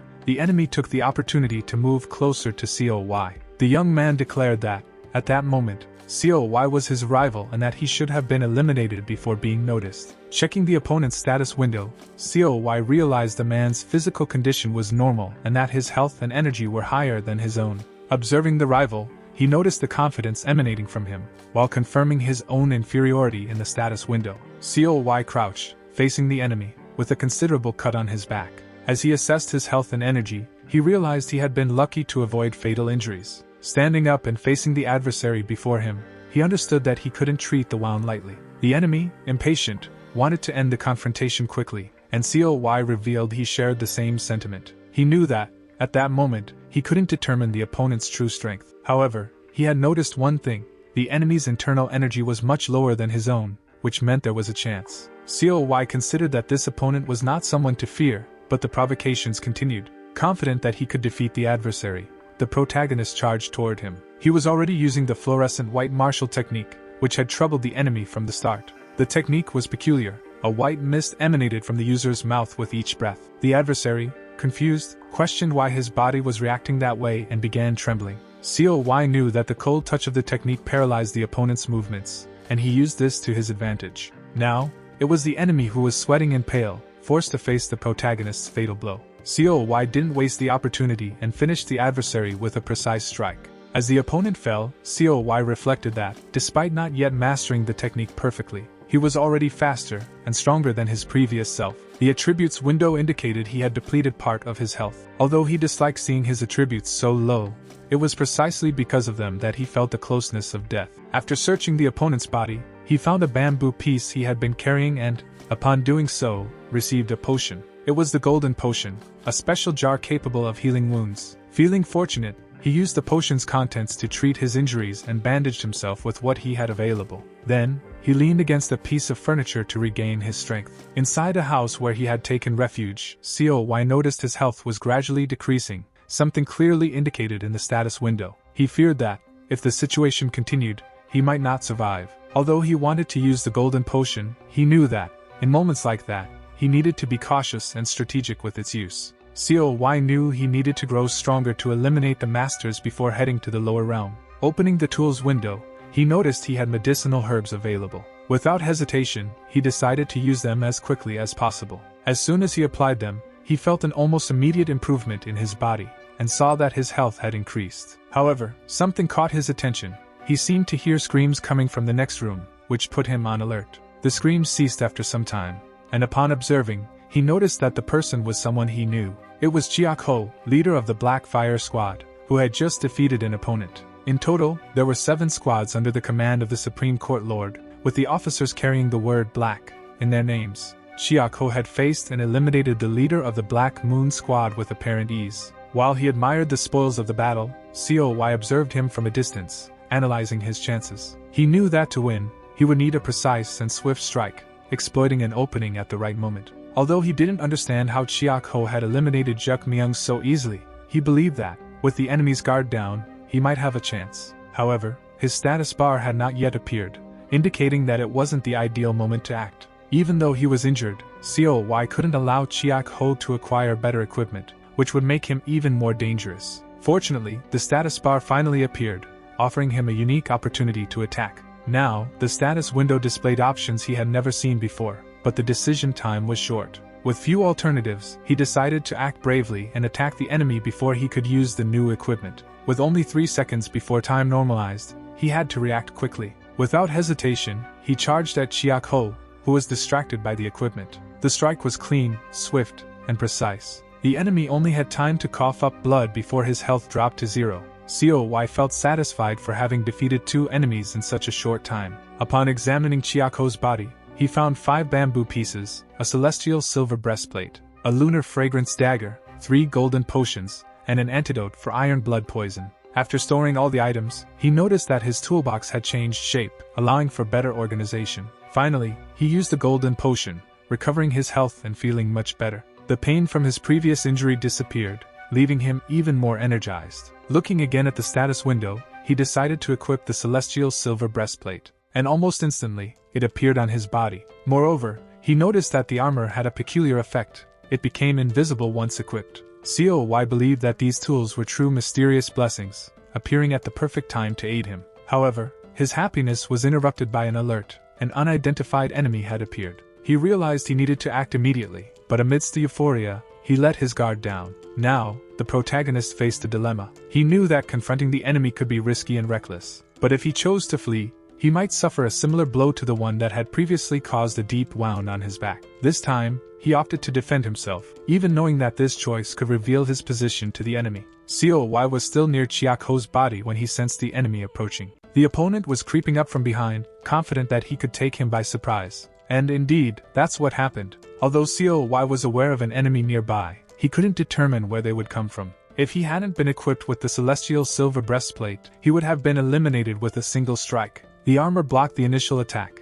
giving the protagonist an opportunity to react and escape the situation. Even so, the enemy launched a series of consecutive strikes, forcing him to retreat quickly. COY began coughing up blood, staining the ground around him, and his health dropped drastically, as was clearly visible on the status window. Despite being gravely injured, he knew that fleeing had been the best choice. If he had decided to attack, he would likely have been eliminated immediately, and any other decision would have been equally disastrous. The enemy, now walking towards COY, reflected on how he had underestimated the protagonist. He noticed that his sword hadn't fully pierced the target, and speculated that he was using some special equipment to block the attack. Meanwhile, COY accessed the enemy's status window and discovered that he was Oma, leader of the Celestial Abyss Squad, a far more powerful foe than the previous ones. Oma's physical condition was normal, and his health and internal energy attributes were exceptionally high. COY understood that the adversary before him was a formidable enemy, far more dangerous than any he had faced thus far. Oma continued advancing toward the protagonist, who remained crouched. COY noticed through the status window that the man's health and internal energy were far superior to his own. Jukmyeong and Chiak-ho together wouldn't have been a match for Oma. Additionally, the most striking detail was the fact that Oma had only 1 life remaining, which represented his extraordinary strength and, at the same time, an intriguing peculiarity. The enemy questioned why the protagonist seemed distracted, warning that he would be eliminated either way. COY remained silent for a moment, and then stated that he had fought hard to survive in this life. Even so, he felt wronged by such overwhelming inequality. Oma, confused, asked what the protagonist was mumbling about, as he couldn't hear him clearly. COY just smiled, reflecting on how he had always done his best to survive, but still continued to face extreme hardships. The enemy thought the protagonist had gone mad, while COY admitted he might indeed have. However, even in the face of imminent death, he was determined to fight with all his strength. Wielding the demonic arts of the fluorescent white, COY launched a quick and powerful attack. The movement surprised Oma, but with skill, the enemy managed to block the initial strike. COY noticed his opponent was struggling to withstand the force of his attack, so he intensified his movements, expanding the area covered by the light emanating from his technique. Oma hadn't expected the protagonist to reach that level of strength, making the defense increasingly difficult. Even so, COY observed that he was making progress, albeit slowly, and that motivated him even more. He noticed that Oma's health was starting to decrease visibly, which surprised him. The mere clash of swords was enough to cause damage to the enemy. Now more confident, COY believed it was worth pressing forward against Oma. He used the technique known as the demonic arts of fluorescent freezing, a martial art of extreme cold originally practiced by women but so powerful that men and demons sought to master it as well. COY believed the demonic art of the fluorescent white was part of the same group of techniques. Despite not having a polarized body or meridians favorable for chi flow, he had learned the technique with relative ease.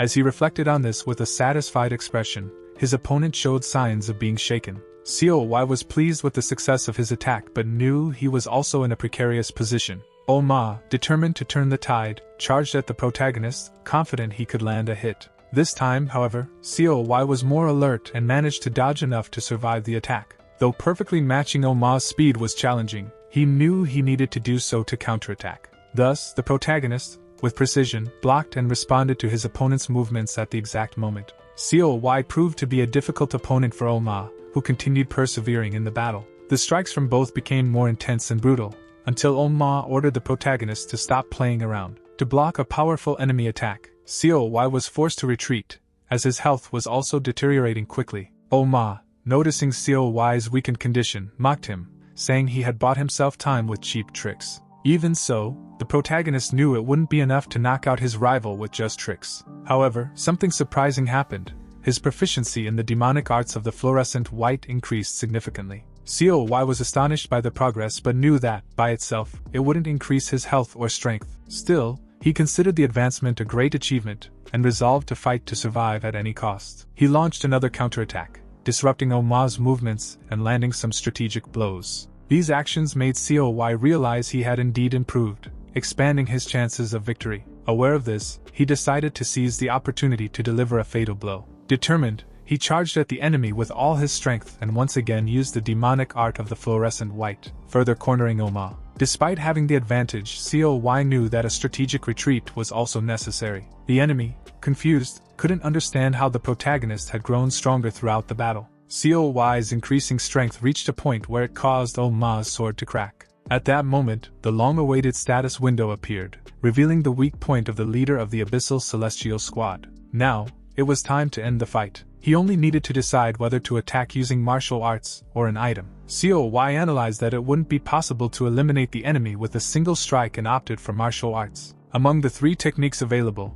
he couldn't use the demonic art of the fluorescent white or the final summoning, likely due to low internal energy. Thus, he chose the Crimson Flame Palm technique. The attack completely surprised Oma, who didn't expect to be hit by such a powerful technique. When COY unleashed the Crimson Flame Palm, a great flame enveloped Oma's body, reducing him almost to nothing. Oma's health dropped to 0, leaving COY astonished by the power he had manifested. However, even with the victory, COY's health and internal energy continued to plummet. He was completely exhausted and knew he wouldn't survive if another enemy appeared. For COY, the best decision was to leave, as he knew he would lose his life if another enemy emerged at that moment. After the battle, he obtained a blue lotus feather of drunkenness and living skin for the crimson muscle transfiguration. Additionally, he received a confidential book on the law of stealth, which remained hidden until dawn. When the sun illuminated the sky, he thought that after recovering with the golden potion, a new day had finally arrived. The decision to hide proved to be the right one, as it allowed him to complete the mission and acquire all 6 pieces of bamboo. However, he lamented that he couldn't store the items obtained from Oma to use them in his next life. The toolbox rejected the items from that body, as they could not be stored in it. COY then questioned whether he should use them immediately but knew he needed to plan carefully. Regarding the elixirs, if he used them and lost his life, he would have to start over as if he had never used them. This led him to reflect that he needed something with a lasting effect, different from the elixirs. Fortunately, the martial arts confidential book did not disappear. This was advantageous, as he could continue learning stealth techniques from the text on the law of stealth. When he accepted the option to learn, all the knowledge was imprinted in his mind, from breathing techniques to their applications. He thought that by using the book and the status window that appeared when Oma was defeated, he would gain a significant advantage. The more he reflected on this as he walked, the clearer it became. He was determined to use the luck granted to him without leaving anything behind. If he could use these skills without limitations, his dream of evolving was on the brink of becoming a reality. As he passed through the door again to complete the bamboo test, COY saw a great light, artificial and mysterious. The status window appeared, asking if he wanted to save his progress. Initially, he thought yes, but soon reconsidered the choice. In the end, he opted not to save, without regret, as he didn't know if this opportunity would repeat itself. It was better not to save this choice, given that there were still many treasures he could explore in his next life. After completing the tests, COY placed the bamboo pieces on the instructor's desk, who observed him with a firm gaze. The intense look prompted the protagonist to ask if there was a problem. The instructor, without directly answering, ordered him to make the next choice and showed the bamboos again. Now Coy knew he would have to choose all of them, so he picked the first one in front of him. His choice was Un, meaning eloquence. The instructor merely pointed toward the door. Coy thanked him and followed the indicated path. However, something strange happened. He couldn't see anyone else, as that seemed to be the only entrance. He thought he had encountered some people, but upon looking around, he realized there was no one. After descending some stairs, he came upon a door and thought that, after coming so far, it didn't matter what lay ahead. As he opened the door, he wondered what kind of test he would face this time. However, he only found a man sitting, feet on the table, with a bitter expression. The man exuded an aura of horror and panic, as if he was slowly sucking the soul out of anyone who entered. Coy felt a subtle energy of malevolence, so intense it made his stomach churn. The numbers hovering above the man's head were confusing, and he asked what Coy was looking at. The protagonist explained that he was there to take the exam to join the army. However, the sinister-looking man remained silent for a moment before threatening him. He said that if the candidate repeated something like that, he would have to be eliminated. Coy felt the man's malevolent intent growing more oppressive, to the point of being overwhelming. With trembling hands, he didn't know what to do or whether this was part of the test. Clenching his fists, he thought that if he failed to take the test, he would be disqualified immediately. He needed to do something. He looked around and realized there was nothing. He searched for clues about the test. It was then that he noticed a piece of paper in the corner. He observed the man for any reaction and walked toward the paper. The man seemed indifferent as Coy read the first question. It was about a secret mission where he would be ordered to eliminate a middleman. The text continued, stating that while walking through the forest, he would find an uninhabited house. There, he would find the 3 men he was searching for, preparing to leave. After finishing reading the test instructions, Coy realized the riddle was peculiar and became curious about how he would react. The status window appeared, offering some options, such as attempting a surprise attack, confronting the enemy, or 3 other alternatives. However, the option to choose none of them caught his attention. In the end, he decided to wait in the house, hoping it was the safest route. When this happened, the man flashed a malicious smile and spoke to the protagonist. The man's malicious smile shocked Coy, as he had already forgotten that the man was also in the house. With a precise strike, the man ended Coy's life, who, distracted by reading the paper, didn't notice the threat until it was too late. After the fatal blow, Coy saw everything fade away and returned to the moment when he had saved his progress. Now, he found himself once again facing the 3 options the Earth Demon had given him. He remained silent in front of the man, who also stood frozen as if the situation were repeating itself. Coy realized he had returned, but now he was disoriented. Recognizing his mistake, he had been careless again. He decided to choose to become the Earth Demon's primary warrior. Buliji commented that it was a good choice. However, everything felt the same as in his previous life. The Earth Demon's way of speaking, his gestures, everything. The Earth Demon didn't forget to mention the books before leaving, while Coy reflected. Because he had been so distracted in his previous life, he hadn't been able to react before being fatally attacked. He felt sad, as he was still very weak. If he truly wanted to survive, he would need to improve his tools. At that moment, the toolbox opened. Coy thought he would need even more resources. The toolbox items were permanent, as he had expected, meaning that if he took something from the room, the Earth Demon wouldn't notice, and he could store it without it being affected in his next life. He would do this strategically to benefit his future life. He then went in search of more useful items. Looking at his reflection in a mirror, he noticed he had 2 coins and was already on his second chance. He had gained an extra life after defeating Oma but only had 2 lives remaining. Even so, he thought it was already a good sign and felt encouraged to keep searching. However, an hour had passed, and he still hadn't found anything useful. That's when he decided to open a wardrobe and noticed something strange at the back. A crack. Joy overwhelmed him when he found a confidential book. It was something supreme, one of the 4 supreme demonic arts. The Wind, a martial art personally taught by the celestial demon. Coy was ecstatic to have obtained one of the 4 martial arts granted to the Earth Demon. Wasting no time, he went to the basement of the Chionao library to feel more at ease and begin learning the technique. Exhausted, upon reaching the basement, he opened the toolbox and began studying the contents of the book. Now, he was excited and thrilled, feeling it couldn't be a dream because he even felt chills. Indeed, it was one of the 4 supreme demonic arts, and he was so satisfied that he lay on the floor out of happiness. However, after reflecting for a moment, he sat up and decided to start learning immediately. He checked his health and attributes, which were still not ideal. He thought of asking Jio Woon for the flying dragon pill, remembering that his last failure hadn't been entirely useless. This time, he decided to be more cautious, knowing that taking the safest route wouldn't always yield the best results. Destiny played a significant role, thus he resolved to grow stronger in every aspect, using all the elixirs he possessed. By doing so, he felt his health and energy increase impressively, noticing an immediate difference in his body. He realized that not only had his attributes changed, but his physical form as well, appearing more defined. He even felt taller. Finally, the moment arrived to use the supreme power that could bring down a building with just a snap of his fingers. But when he tried to use it, he found it was blocked. This left him extremely disappointed, unable to understand why. Coy's joy quickly faded as he realized he couldn't begin mastering the art he so deeply desired. He would need at least 30,000 health and 50 internal energy to use the technique. This left him unsettled, knowing it would take some time to gather what was required. However, with what he had at the moment, he believed he could take advantage of his luck. He thought he could manage, for now,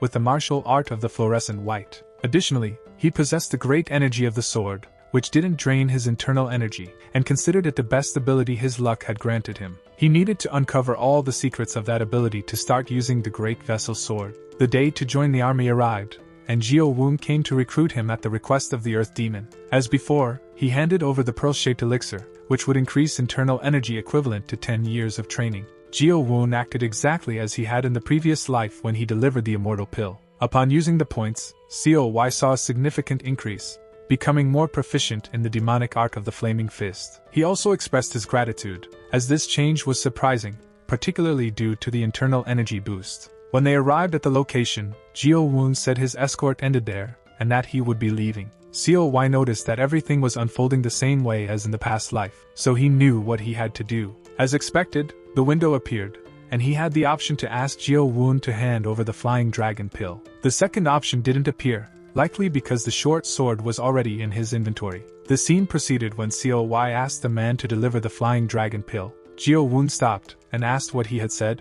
Coy explained that he needed to receive the pill, as the Earth Demon had said he would deliver one deadly pill and one flying dragon pill, one of each. He made it clear he was only asking as a precaution. Jio-woon paused and stared Coy in the eyes. Coy, placing his hand on his head, suggested that maybe Jio-woon hadn't received the order, but the man quickly handed over the pill.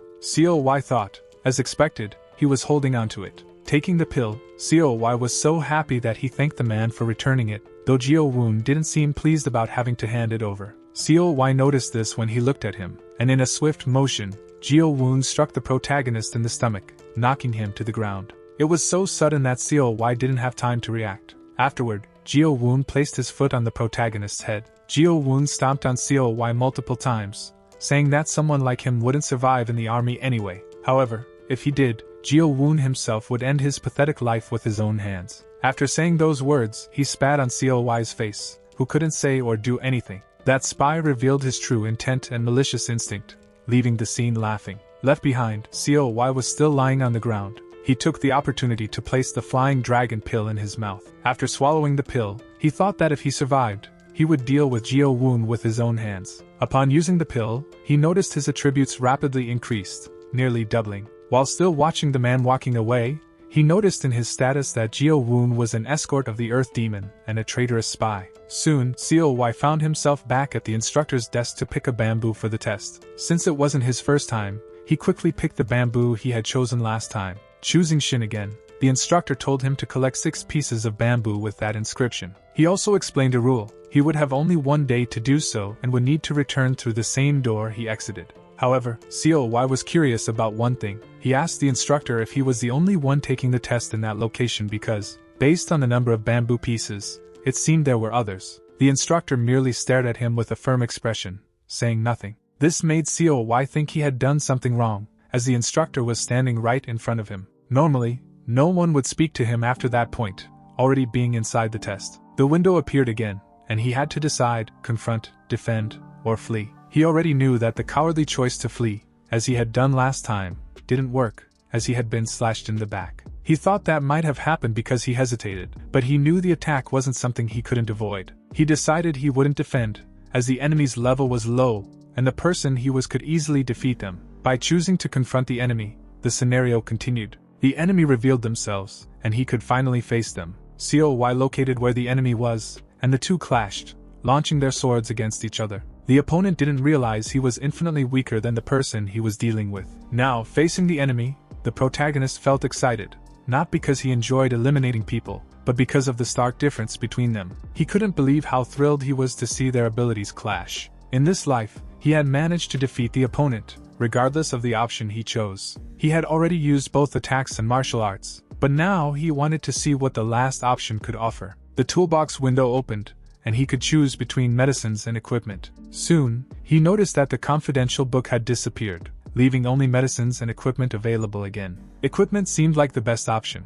Among the choices, he selected the Lunar Essence dagger. With the selection made, the scenario continued. The man was still standing before him, and he needed to be dealt with quickly. The toolbox would be incredibly useful if his sword was lost or broken, of course, if the option appeared at the right time. When the enemy stared at him, thinking this time he might win, COY realized he was far too slow. With a quick motion, he delivered a fatal strike to the enemy. Already on the ground, COY noticed that the attack option wasn't much different. Although useful, he thought he could learn to use medicines more effectively to recover his health. Taking a walk, he wanted to discover how many people were in the army and what treasures might be there for him. He was sure that the larger the building, the more treasures he would find. Fortunately, he managed to conceal his tracks using stealth. Even though he was stronger than before, he knew this was relative and that he needed to remain cautious. When he opened a few chests in search of treasures, he found nothing. It would have been strange if it had been too easy. Then, something caught his attention. Someone was approaching. Crouching, he tried to observe who was coming. In the past, he wouldn't have been able to hear this from a distance, but thanks to the stealth effect, now he could. Stealth was a technique designed to hide the user's presence while keeping them alert. He saw a man appear and decided to wait for the man's weak point window to show up. He heard footsteps but had no idea what the man was doing. He couldn't stay there, defenseless, in the middle of the corridor, as things could become dangerous for him. Therefore, he decided to move to avoid any extreme scenario, relying on his skills. However, the man turned and looked at him. When this happened, COY saw the opponent's status and realized it was Gu Yun, whose status was poor. COY was aware of this and prepared to attack, delivering a strike that the man attempted to block. However, Gu Yun's attributes were weak, and when he tried to run, he twisted his ankle, causing him to fall. This created an opening for him to be swiftly eliminated. The protagonist didn't waste time and finished off the enemy. Now, COY felt more confident, having already taken down a few enemies on his journey. But he couldn't understand why the weak point window didn't appear this time. He listened as the man on the ground begged to be finished off. The protagonist thought that the weak point window didn't appear for people like him, who had already lost interest in life. Closing his eyes, he believed it was better to just end it all. However, in a box, he found a medicinal bar. He looked at it and reflected, curious about what he was searching for. He then asked the man what had kept him in that place for so long, but the man had already lost consciousness. COY thought that if he waited, someone might suddenly arrive and attack, so he decided to deal with the situation immediately. The window appeared with two options: eliminate the man quickly or slowly. He didn't understand why the second option was there. Gu Yun on the ground said he didn't care about being eliminated. That's when COY realized he was still conscious. Based on his experience, COY knew that in cases like this, it was much more beneficial for him to draw things out slowly. He then told the man on the ground that he should know what the answer would be. Gu Yun, confused, asked what he was talking about. The protagonist chose the second option, to eliminate him slowly, inflicting pain. Unfortunately, he used the Ban Gunchuk Gyoel technique, an art from the Murim world known for causing great torment. For this, he injected a bit of his internal energy into the enemy, enhancing his sensory nerves capacity. Afterward, he ordered the man to respond. In agony, the man asked what answer he wanted. COY, trained in that art, warned the man that he already knew what he needed to say. Despite the man pleading for his life to be ended peacefully, COY continued to inflict pain. He then said it would be easy to eliminate him by hitting the fatal point, which would happen instantly. The status window appeared again, offering two options: to do it instantly or prolong the pain a little more. Now, the protagonist looked at the window with a different perspective, while the enemy remained on the ground. COY, skilled in such matters, knew the man was hiding something. For that reason, he chose to prolong the pain inflicted on the man even further. With much skill in the art of inflicting pain, COY managed to retrieve the fragment of the treasure map. He found the opponent utterly disgusting once he realized where the map had been hidden.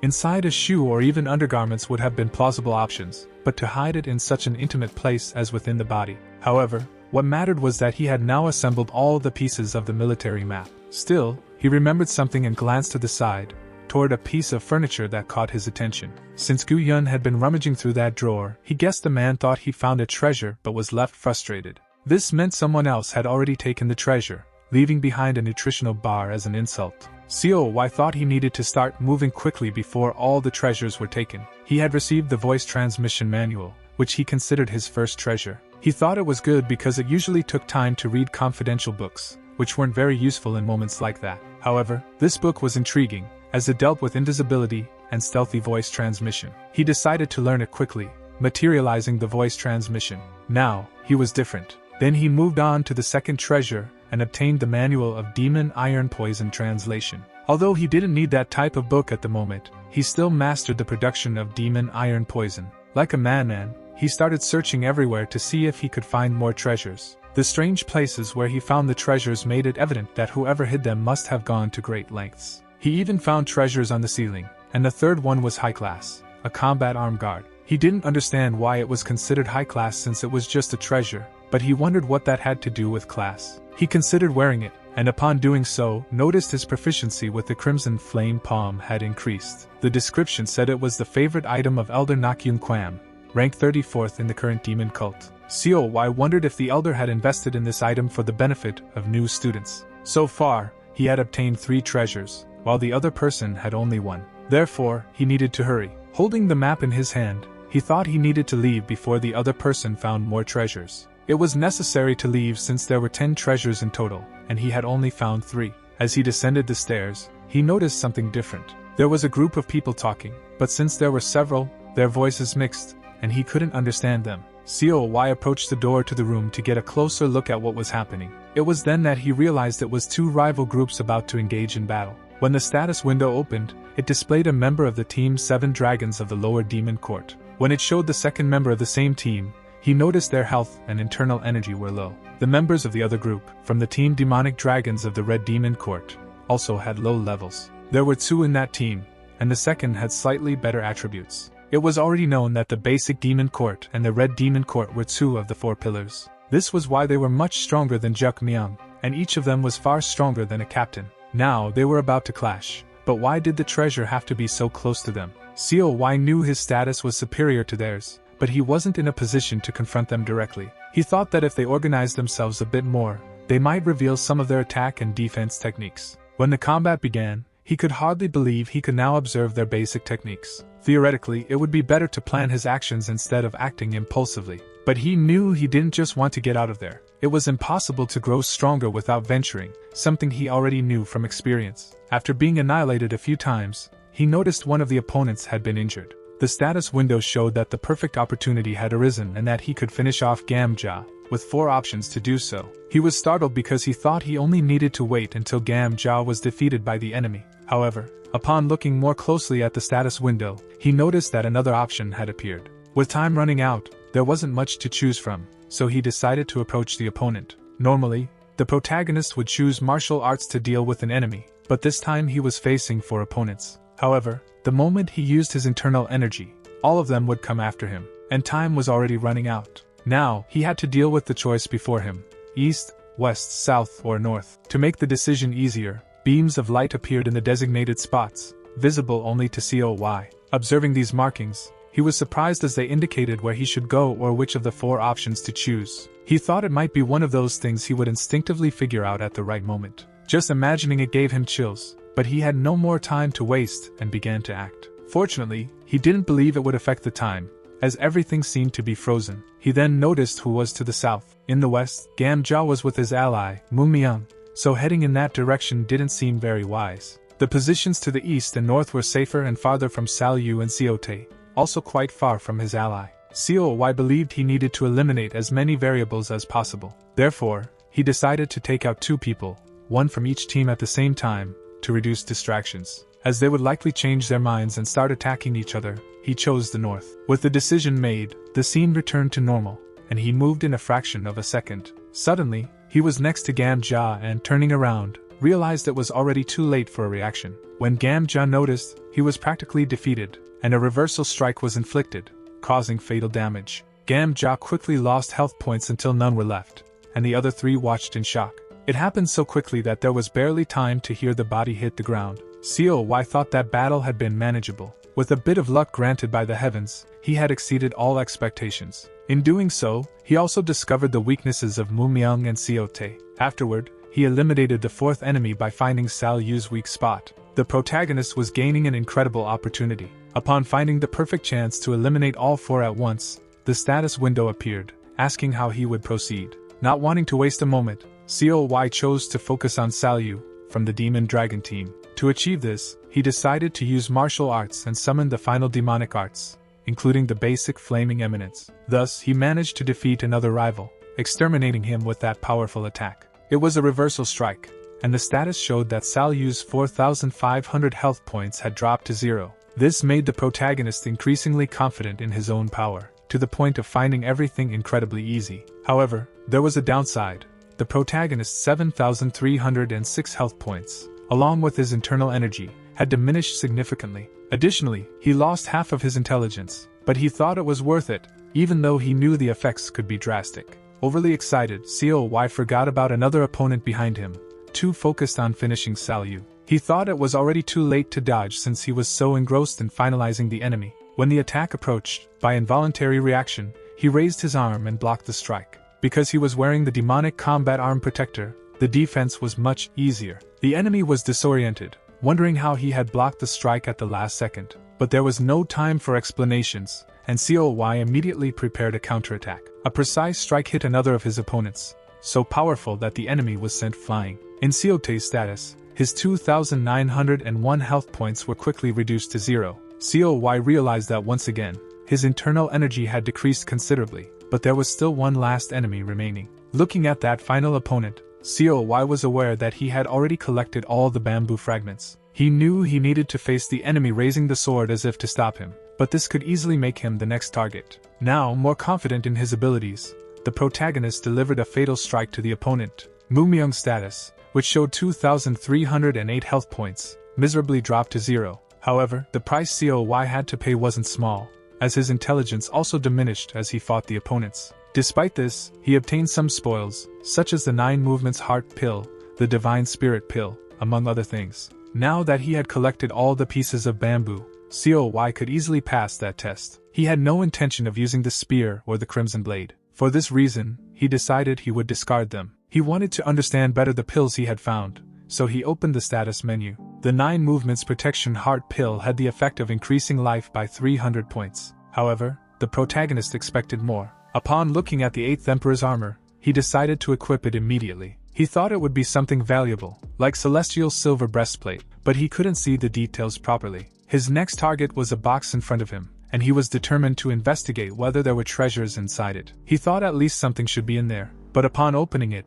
he was disappointed to find only a nutritional bar. He began to find it strange that nutritional bars kept appearing inside the chests. This reminded him of a previous chest he had opened where he also found a nutritional bar. Additionally, he remembered that this was a place where he had collected items in the past, which explained the presence of the nutritional bars. He became so distracted that he didn't notice the enemy had already prepared an attack to catch him off guard. The opponent executed the attack but couldn't complete it, as it was quickly blocked by COY. After blocking, COY stepped back a few paces, seeking a better view of the battlefield. However, his opponent felt that luck was against him, as he had encountered a very strong adversary. It was then that the enemy mentioned COY looked familiar. The protagonist recalled that he was Oma, leader of the Celestial Abyss Squad. Oma was part of the Red Demon Court and had a total of 4,335 life points, with his internal energy exceeding 5,000. Oma, curious about how COY knew him, asked, but the protagonist did not reply. Instead, he turned and stared at the treasure chest. COY believed he could more or less understand what was happening with the chests, and why nutritional bars sometimes appeared. If his assumption was correct, what should have been there were remedies that were pillars for his development in this current life. He believed it should be the Crimson Muscular Transfiguration Skin and the Drunken Lotus of the Blue Petal. That was why, in the previous life, that man had a higher percentage of life points and IQ. Omar tried to make an offer to his rival, suggesting they fight later and explaining the reason. Since he had just arrived, he had nothing on him, and eliminating COY wouldn't bring him any advantage. At that moment, the protagonist smiled because his assumption was correct. Looking around the building, he remembered his previous life. He understood that Omar wouldn't be able to eliminate the 4 men who were there, so he decided to wait for them to talk among themselves. COY had a doubt, and wanted to ask the opponent in front of him a question, so he asked where he planned to go. Oma replied that it would be better if their paths didn't cross again, and said he was heading to the Yellow Roof. The protagonist thought he was right since it was at the Yellow Roof where he met Oma in his previous life. COY agreed not to fight but stated he would go to the Yellow Roof, so the enemy should head somewhere else.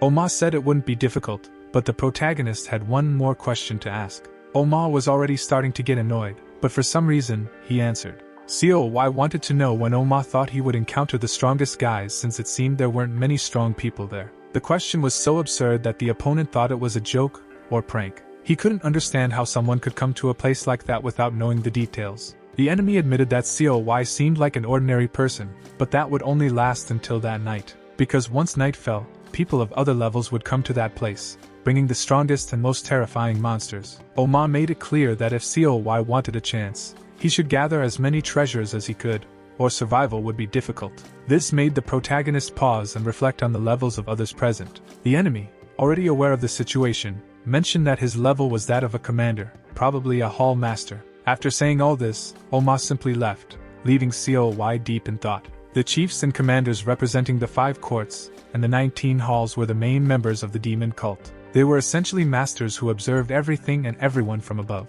There wouldn't be a master within a group. COY didn't know how, but he understood that he needed to become stronger to survive. He could no longer waste time there. He needed to find more treasures and fortify himself. He decided to use the 9 movements protection heart pill, which increased his health points by 300. After using the pill, he went out to look for more people, as his health increased by 270 points and his internal energy was also growing. COY, as a good protagonist, sought to continue collecting treasures that could help him grow stronger. Since he already knew the events based on his past life experience, it wasn't difficult to predict where the enemy would be. Moreover, he could collect the treasures more easily, as everything was unfolding like it did in his previous life. He knew that the enemy Chiako was lurking, but the difference was that this time, COY was much stronger than his opponent. When he thought the enemy might emerge, the status window appeared at the perfect time. The window informed him that the enemy was nearby, giving the protagonist a chance to select the best approach. At that moment, the MC of this story decided to move closer, getting very near the enemy before he had a chance to defend himself. When Chiako turned around, it was already too late. The cunning protagonist warned him to stop whatever he was doing. With confidence in his voice, COY declared that he could have already eliminated Chiako if he wanted to. This caused panic in the enemy. Chiako didn't know what to expect, as his opponent appeared out of nowhere, and said he wouldn't eliminate him. COY looked at the body on the ground and noticed that the silver chest plate had returned to its original place, as expected. Thus, he realized that items not stored in his tools returned to their original location when he went back. Chiako's status window showed that he had minor injuries, with a total of 2,300 health points and 1,120 internal energy. Observing this status, COY remained silent, orchestrating what he would say. The enemy could only watch as the protagonist walked toward the body on the ground. COY crouched down and picked up the chest plate, as it was a celestial item that interested him. It was very satisfying to have it back. He then told the enemy that he had collected some extra bamboo pieces but didn't need them.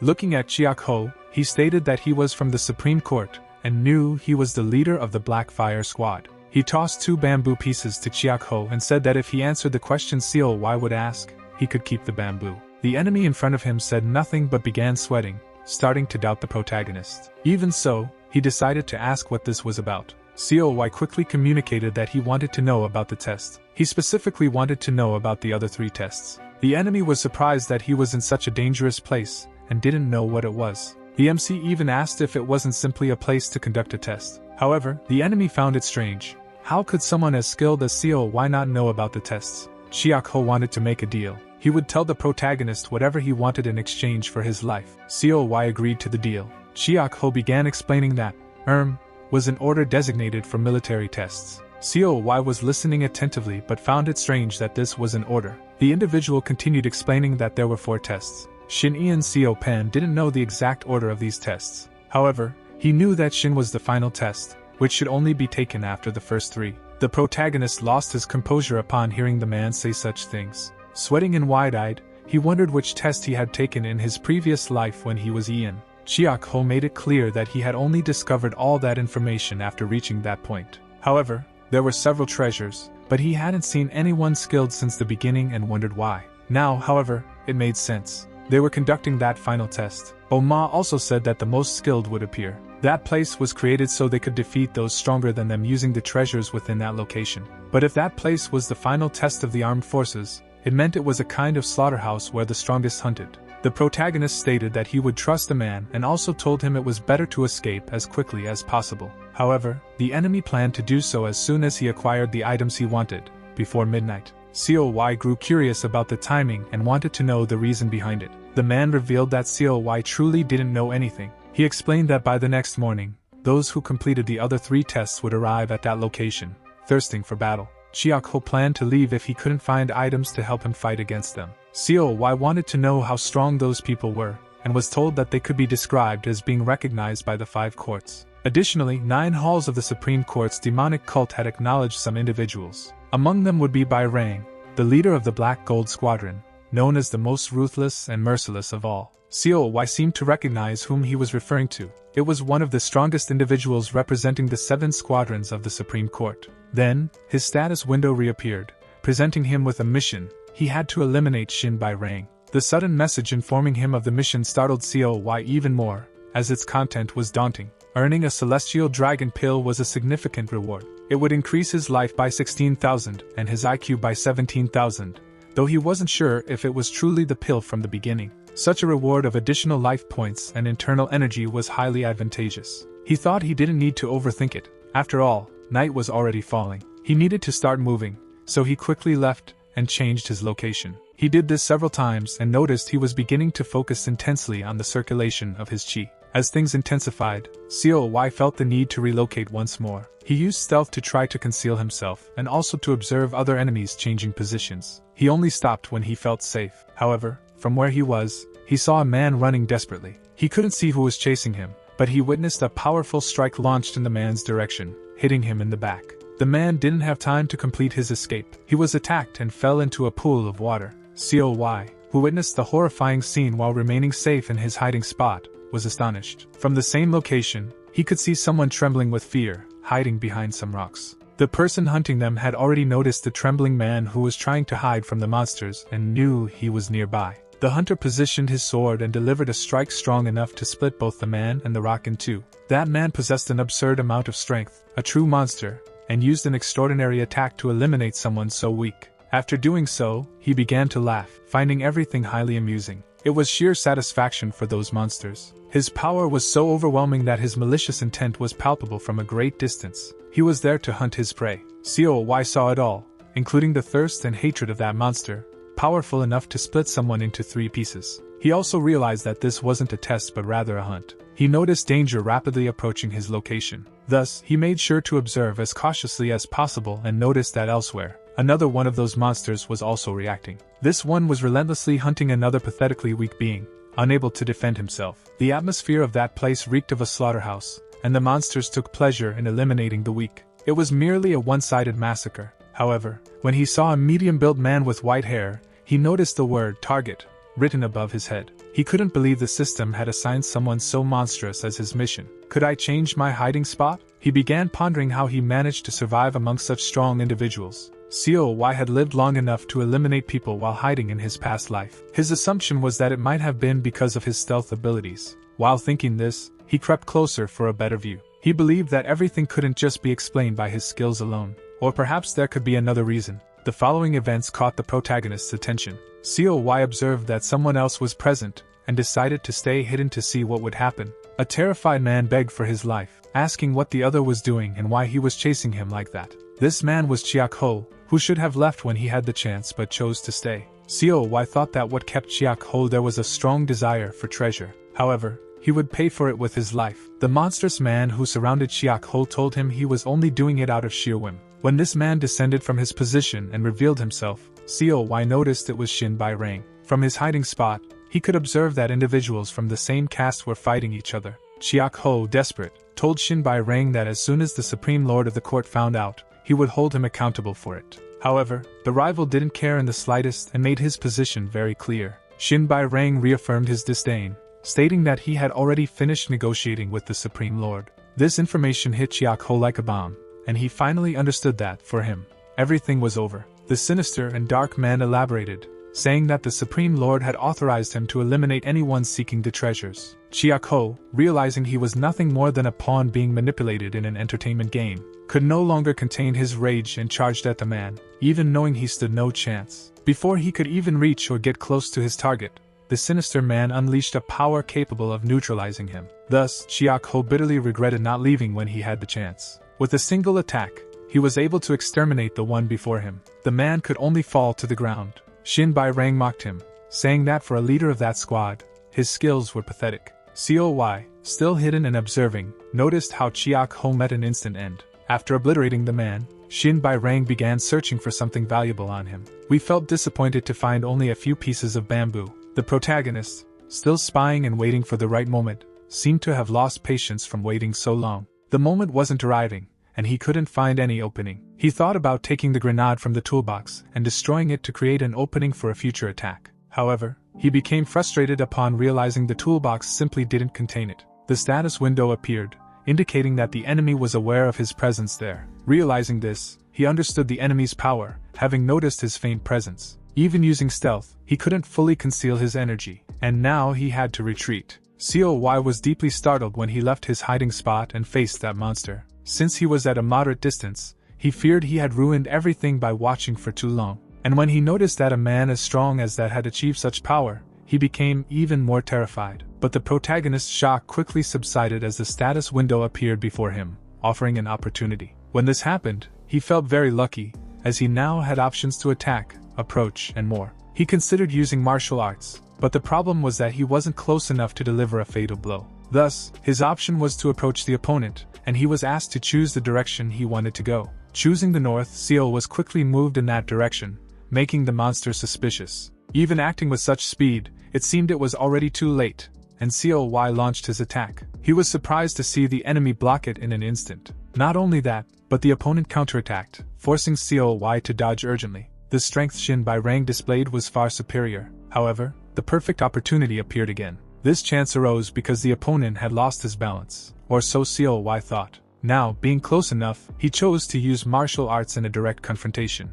opting for Flaming Eminence, a powerful strike that caused damage and reduced 8,210 health points. However, after launching that attack, his opponent still had half of his health remaining. COY himself had very little internal energy left to continue fighting, but the attack consumed very few health points. Seeing that his attack caused damage, he decided to repeat it, launching at the opponent again. This time, he chose Fluorescent White Arts, a demonic staff technique he had been mastering. He attacked without any fear, moving forward with the intent to eliminate or inflict maximum damage. His opponent, Shin Bai-rang, was no joke and was determined to resist, looking for an opening to destroy him. COY wasn't playing around. After that strike, he also launched a kick that caused further damage to the opponent. The more he noticed he was causing damage, the more he saw his opponent suffering severe losses in health points. But he approached the combat to avoid giving any opening to the enemy. He was using everything he had, and at that moment, the protagonist utilized the demon combatant's arm protector.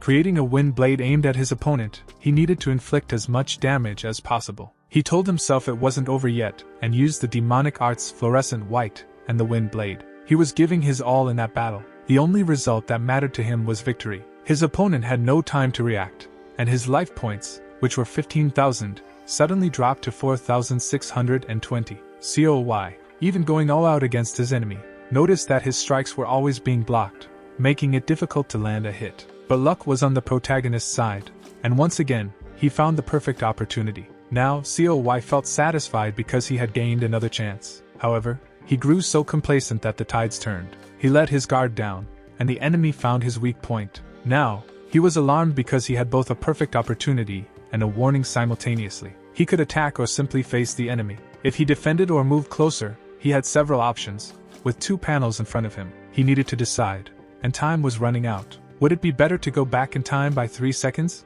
If he chose to attack, he could return in time for a brief moment and observe the enemy's movements. The options were overwhelming his mind, as he didn't know how to deal with the weak point the enemy had found. He had a plan in mind, but it was risky. Time was short, and he needed to execute it quickly. He decided to attack in one of the windows and face the enemy in the other. Now, he could do both. As he imagined, he went back 3 seconds and could see the enemy's movement. Everything had changed since the weak point window appeared, but now he knew how to handle it. COY had already found the correct answer. He should keep his guard high and strike. Thinking this way, COY positioned himself and waited for his opponent's reaction. With the move his opponent made, he left his guard down, and COY was able to strike his weak point. After waiting for the outcome, COY noticed that the consequences were minor. Meanwhile, his opponent spent a lot of internal energy, reducing his chi from 12,000 to 4,365. When he realized the energy of the sword had been drained, he thought that if he hadn't split it,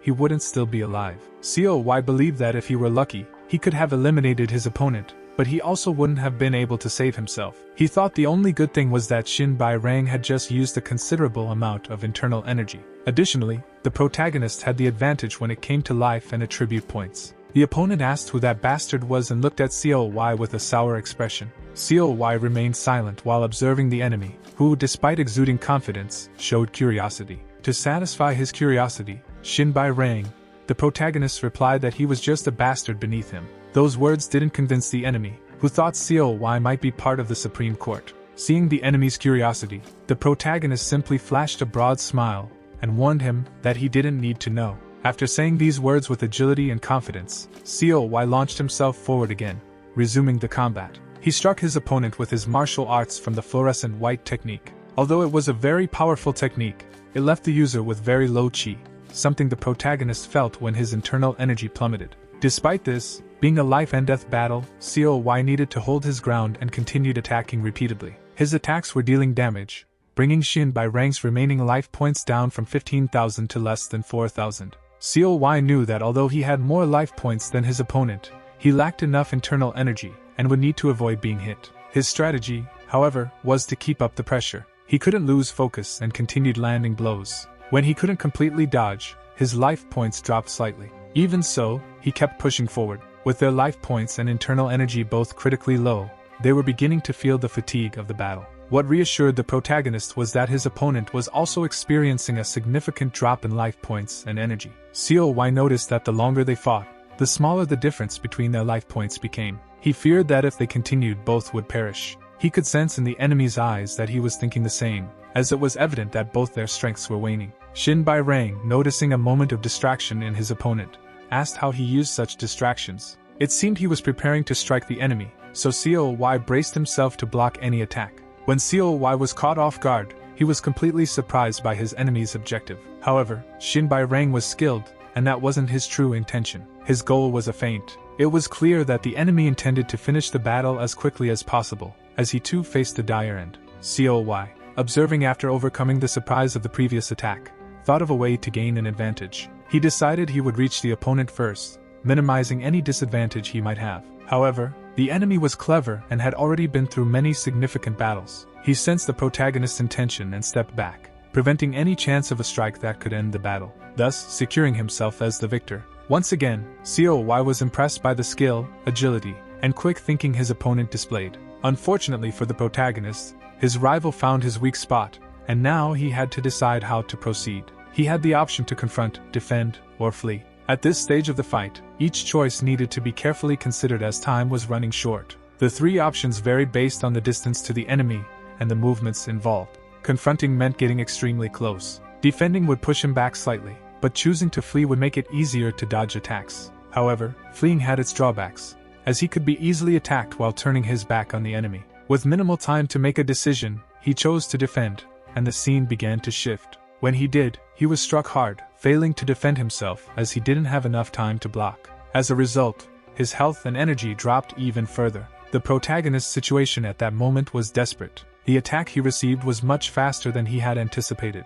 Nevertheless, when the opponent attacked, he also lost significant health and energy points. This was because health status directly affects the strength and potency of an attack. That strike gave the enemy more confidence, enough to approach COY closely. The opponent began to boast, highlighting the difference between them. He said he wasn't sure if COY had prepared enough but made it clear to the protagonist that there was a significant gap between them. After all, the squad leader had been discarded, while he had been chosen. COY knew that, as harsh as those words were, they weren't mere provocations but part of the reality. He pressed his lips in anger, fully aware of his opponent's impressive combat skills. This was someone who had been deeply and thoroughly trained. so much so that he now carried out important missions for the Supreme Court. Moreover, Shin Bai-rang was part of the Black Gold Squad. However, COY told the enemy not to be mistaken. He wasn't the only one there who had been chosen. Those words, spoken with a smile, left the enemy quite confused. He then declared that all riddles were now over. Shin Bai-rang, abandoning the rival's jest, raised his sword to put an end to the battle. COY, despite sensing his opponent's determination, wasn't ready to give up everything and die. He still had a few tricks up his sleeve and knew he could use them when the enemy attacked. That's why, when Shin Bai-rang attacked, the protagonist realized it was sword energy, which sparked an idea. Although copied, he noticed the strike change direction, curving mid-path. The rival found it incredible that the fight hadn't ended and deep down, still believed the enemy might have some potential. They clashed with another strike, aiming to eliminate each other, but this time the protagonist only felt the impact. The enemy had delivered a reversal strike, which inflicted fatal damage on the protagonist. COY was thrown into a corner of the hall, fallen, with low energy and health, but even so, he wouldn't give up. Despite noticing the enemy approaching, his vision was blurry due to significant blood loss. His sight was heavily impaired, but he could still discern the enemy as a menacing shadow. Weakened and on the brink of fainting, COY didn't know if he could execute the plan he had devised earlier. The enemy wouldn't give him any chance, so he moved closer to his rival. Holding his sword and resting it on his shoulder, he looked down at the pathetic end he believed the protagonist would meet at his hands. Arrogantly, he told the protagonist that he had fought well for someone who had been discarded. He made it clear that, since he had been so impressed, he would praise him, as this would be the end he granted him. COY, for a moment, doubted his strength, thinking that perhaps this was indeed the end. However, he still had one last gamble to make and decided he would turn the situation around with the plan he had in mind. This once again left the enemy quite surprised by the abilities COY displayed. With a masterful move, COY propelled himself far away from the scene, giving himself time to recover. He thought that if he was right, he might have a little more time for a counterattack. Shin Bai-rang, deeply upset, shouted that the man couldn't dare to escape his presence. Drunk with rage, he leaped forward, trying to prevent his target from fleeing before he could end that battle. With his sword already pointed at his opponent, a fatal strike ready to be delivered, the protagonist silently asked himself for help, almost like a plea. At that moment, the perfect window appeared. It was the opportunity he had been waiting for. Shin Bai-rang's weak point was now exposed to him. COY smiled, once again savoring the taste of luck. He could choose to attack, among other options. The weak point window had always been his safeguard, no matter the situation. It only appeared when the enemy had a weak point, just as he had predicted. If he attacked, he would die anyway, and he no longer had the strength for it. His choice was to use an item. He selected a nutritional bar, taking one bite, and along with it, used 2 golden portions to survive. Winning was the most important thing at that moment. By using those items, he significantly improved. His life was restored, and hemostasis was activated. However, his life points and energy were still pitifully low. But if it was enough to defeat the enemy, that was all that mattered. When Shin Bai-rang attacked with all his fury, trying to stop the escape and deliver a cruel end to his enemy, COY simply smiled. He managed to react, dodging the attack, and now both were on equal footing. Shin Bai-rang couldn't hide his surprise once again at his opponent's superhuman abilities. He couldn't understand how someone who had been so utterly defeated and on the brink of death just moments ago was now smiling. The protagonist then reminded him that he had already said it. He, too, was chosen and would not die at the hands of someone like him. COY was aware that the enemy was undoubtedly strong, and they continued fighting until dawn. The enemy fought fiercely until the end, while COY never ceased attacking. Despite the small difference between them, COY knew he couldn't leave his weak point exposed for even a moment. After a fight that lasted hours, the protagonist finally found an opening. With a precise strike, he hit the enemy, who was already low on energy, further reducing his life points. At that point in the battle, Shin Bai-rang could already see his fate and feared he wouldn't be able to defeat his opponent, especially when the protagonist gathered all his strength and decided to end the fight with a fatal blow. To his satisfaction, the strike was successful, leaving the enemy with 0 life points. However, COY was also in critical condition,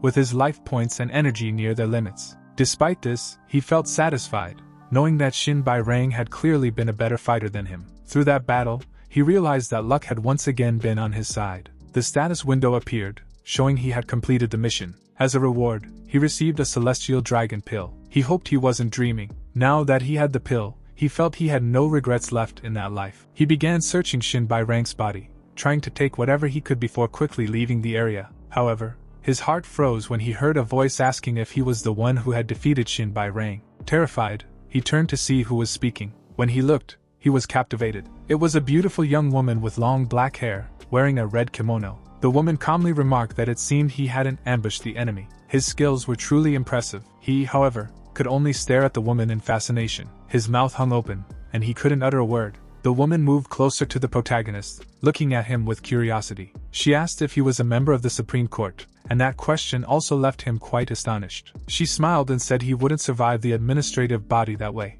With a faint blush on her face and a show of kindness, she stepped away, leaving the protagonist still paralyzed. Even as she moved away, she told him that, since he was a master and the one who had defeated Shin Bai Rang, it would be nice to see him again. Her eyes radiated kindness, and her lips formed a faint smile. However, she turned her back and said she was very busy at that moment. COY noticed that he hadn't said a word to her, as he had just stood there, frozen, staring. He thought that if anyone had seen the scene, they would have thought he looked quite foolish. But in reality, there wasn't much he could say. He was simply surprised to encounter someone at that moment, especially a woman so beautiful. He also noticed through the status window that her name was So Rang, from the Demon King's court, and her stats were considerable. Even so, he couldn't chase stats that surpassed Shin Bai ranks, as he had struggled so much to eliminate him. After checking if the enemy had anything valuable, COY ran to his hiding spot, the same one he had used in his previous life. He recalled that in his past life, he had left the administrative corps after hiding in that place.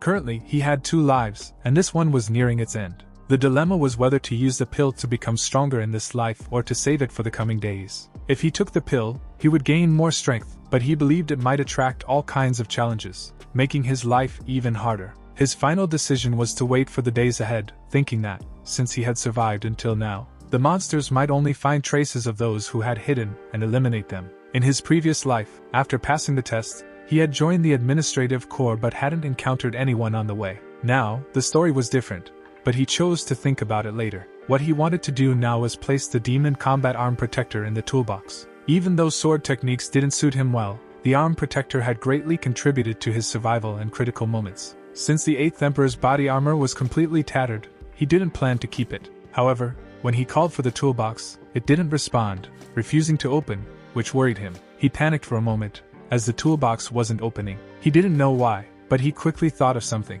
There might be others hiding there, which could explain why the toolbox didn't open. He tried to escape as quickly as possible to avoid being caught in an ambush. However, he noticed an overwhelming presence of someone at an elevated level, as another monster appeared to hunt him down. The figure before him was the same person he had seen earlier. As the others were also there to hunt him, that monstrous man praised him, saying he was rather quick. The status window revealed that he was Go Wheel, captain of the 7 Dragons squad from the Red Dragon Court. Someone with internal energy above 22,025 life points. COY was in a critical situation, with his life being jeopardized because of this. He now understood why the toolbox hadn't opened. The stats of that monster approached those of his previous rival, but in COY's current state, he wasn't sure he could even defend against a single strike. The man, noticing COY's rolling eyes, asked if he wanted some sort of path to survival, and raised his sword, ready to guide him. He warned that COY would meet his end at his hands. COY could only stare, unable to say anything.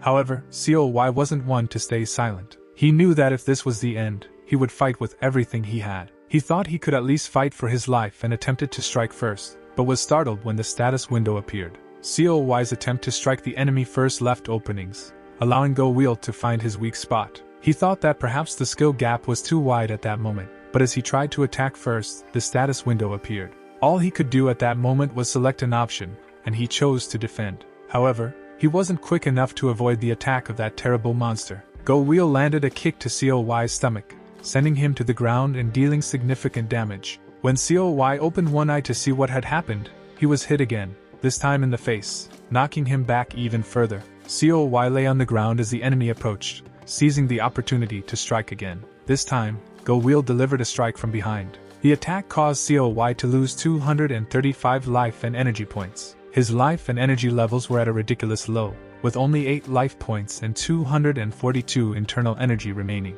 His body began to tremble, and he knew the end was near. It was only a matter of time. The enemy noticed his persistence and not giving up. Curious, Go Wheel wanted to know what COY could possibly do to think he still had a chance. Go Wheel, considering him insignificant, told him to stop struggling and just accept the end. Bending down, the enemy grabbed COY's hair and told him he was nothing. Perhaps he would serve as fertilizer for the earth, which made COY realize that he truly needed to fight for his life. The man slammed COY's head into the ground, saying that he deserved to be trampled. When someone wanted to trample him, even while being beaten, he would endure it. COY felt as if his life was repeating itself, and he knew it was nearing its end. Go Wheel kept smashing COY's face into the ground, saying he should accept his fate when someone decided to eliminate him. After so many harsh words, the enemy asked if he understood, but COY knew he had to push himself to stand up. He understood that if he stopped, he would be eliminated. To survive, even if he became fertilizer,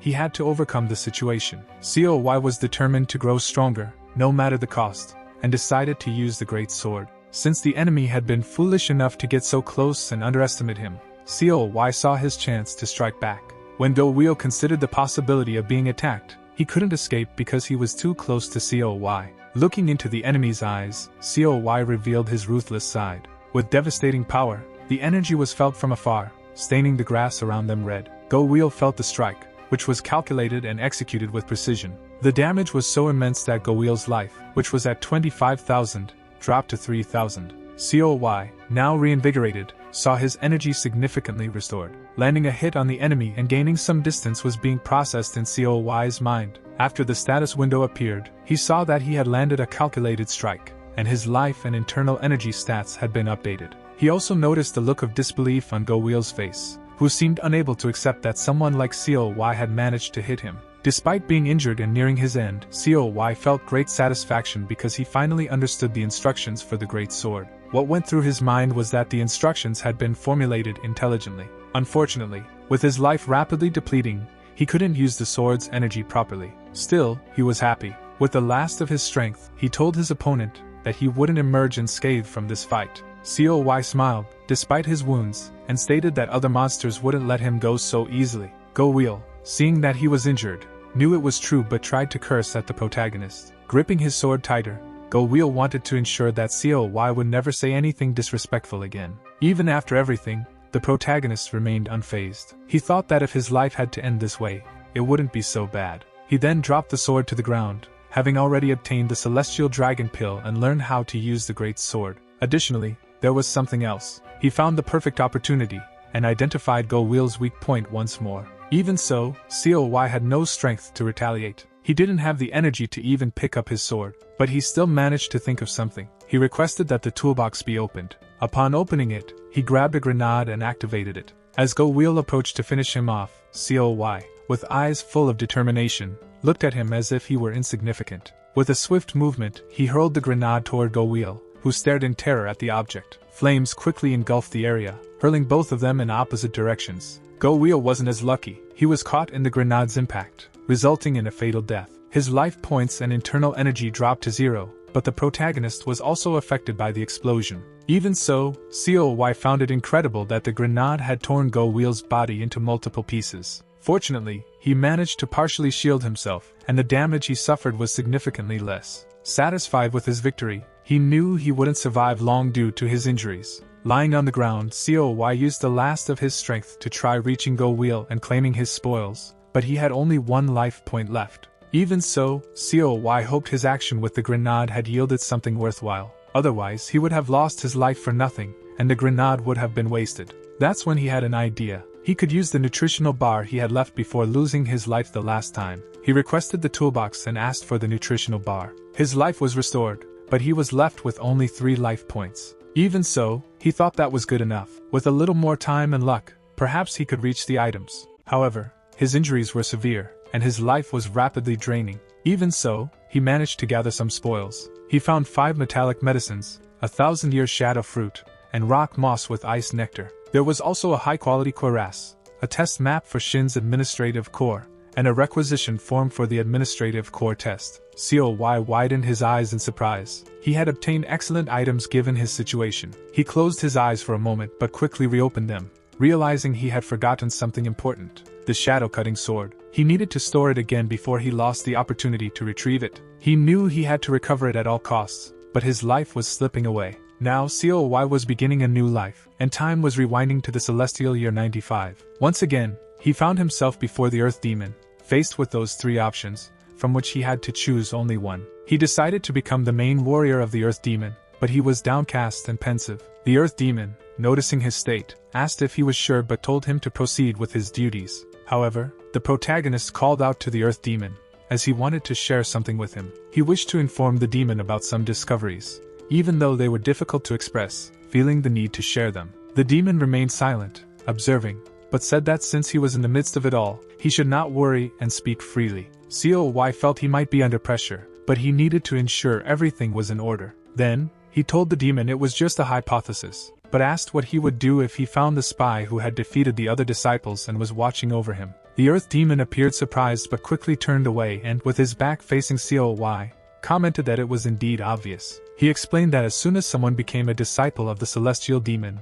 they would inevitably get involved in many problems they wanted no part of. He himself, said the demon, had faced the same dilemmas since the year he became a disciple. Coy remained silent, observing the Earth Demon. He knew that this man, one of the Celestial Demon's disciples, was a martial artist ranked within the top 100. Bully G wanted to confirm that the protagonist's name was indeed Coy, which he did. He told Coy that if he found any clues about the spy while on his way to the administrative core, he should inform him immediately. He explained that his whereabouts would be at the Yuan Palace. Coy knew this palace was a resting area for disciples, and martial artists from the Hidden Realm were not allowed to approach it. Anyone who came close without a valid reason would be eliminated. Bully G added that it would be better to capture the spy alive and bring him back to him. Coy acknowledged the instruction and bowed to the Earth Demon. While reflecting on his words, he contemplated the need to capture the spy alive. Once again, he headed to the library's basement, arms crossed. The plan hadn't worked. He had mentioned the spy to avoid being sent to the administrative core by the Earth Demon,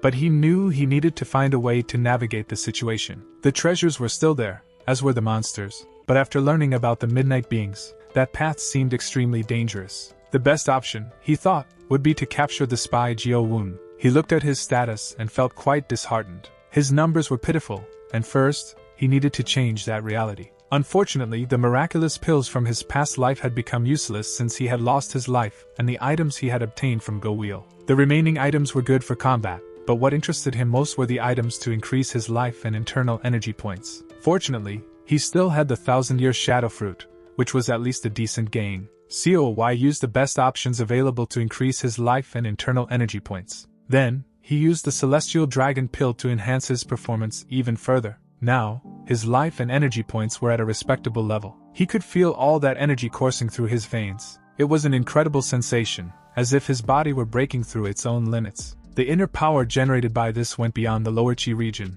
reaching advanced eminence, possibly due to his heightened senses. He could hear the sound of someone walking above him, the sound of an object being lifted, and even the sound of coughing. His level of mind-reading experience had also increased, along with his skills in demonic arts like the Fiery Hand and the Crimson Flame Palm. Even the final summoning and the imminence of the destructive flame were within his reach. Finally, he already knew how to use the Great Sword, all thanks to the experience gained in his previous life. In the library's basement, he trained to achieve even greater proficiency. The difference in his attacks was noticeable. Honestly, the Great Sword seemed incredible to him. He was determined to ensure that this life would be entirely different. If it depended on his confidence, everything would go as planned. Since entering the library's basement, it was already midday, and Coy used the time to train non-stop. He felt the urgent need to master the Great Sword as quickly as possible. It was an incredible martial art, but it also had a critical flaw for him, as a right-handed individual. The main limitation was that the sword had been designed to be wielded with the left hand.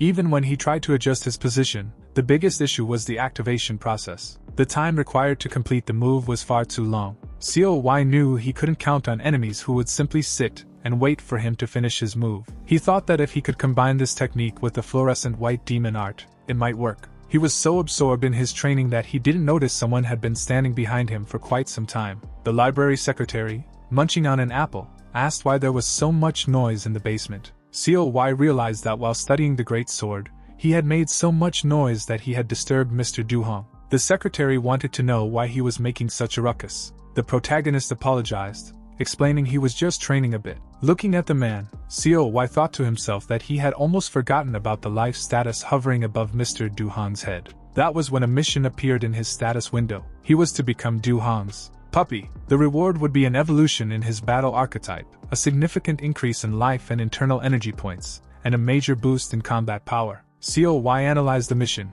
trying to understand the kind of task it might entail. As he reflected, the secretary was about to spit a piece of apple in his direction. Before it could happen, COY managed to dodge. He found it strange for the secretary to do something so unusual. However, the man became annoyed upon realizing COY had dodged, calling him a worm. This left COY incredulous because that man had seemed so kind in his previous life. Wanting to complete the mission, the next time a piece of apple was spat at him, he resolved not to move. However, his fists were clenched, and he felt a strong urge to eliminate that man. He knew his abilities were powerful, but he also understood that he needed to act cautiously to ensure the success of his mission. Decapitating someone like that man wouldn't be difficult, but the issue would be the consequences afterward. He didn't want to risk disrupting his plans, especially since the spy was his priority. Focusing on the mission, COY bowed to the library secretary and said he would gather all the books again. Meanwhile, the man continued chewing his apple and spitting in COY's face as if he found it amusing.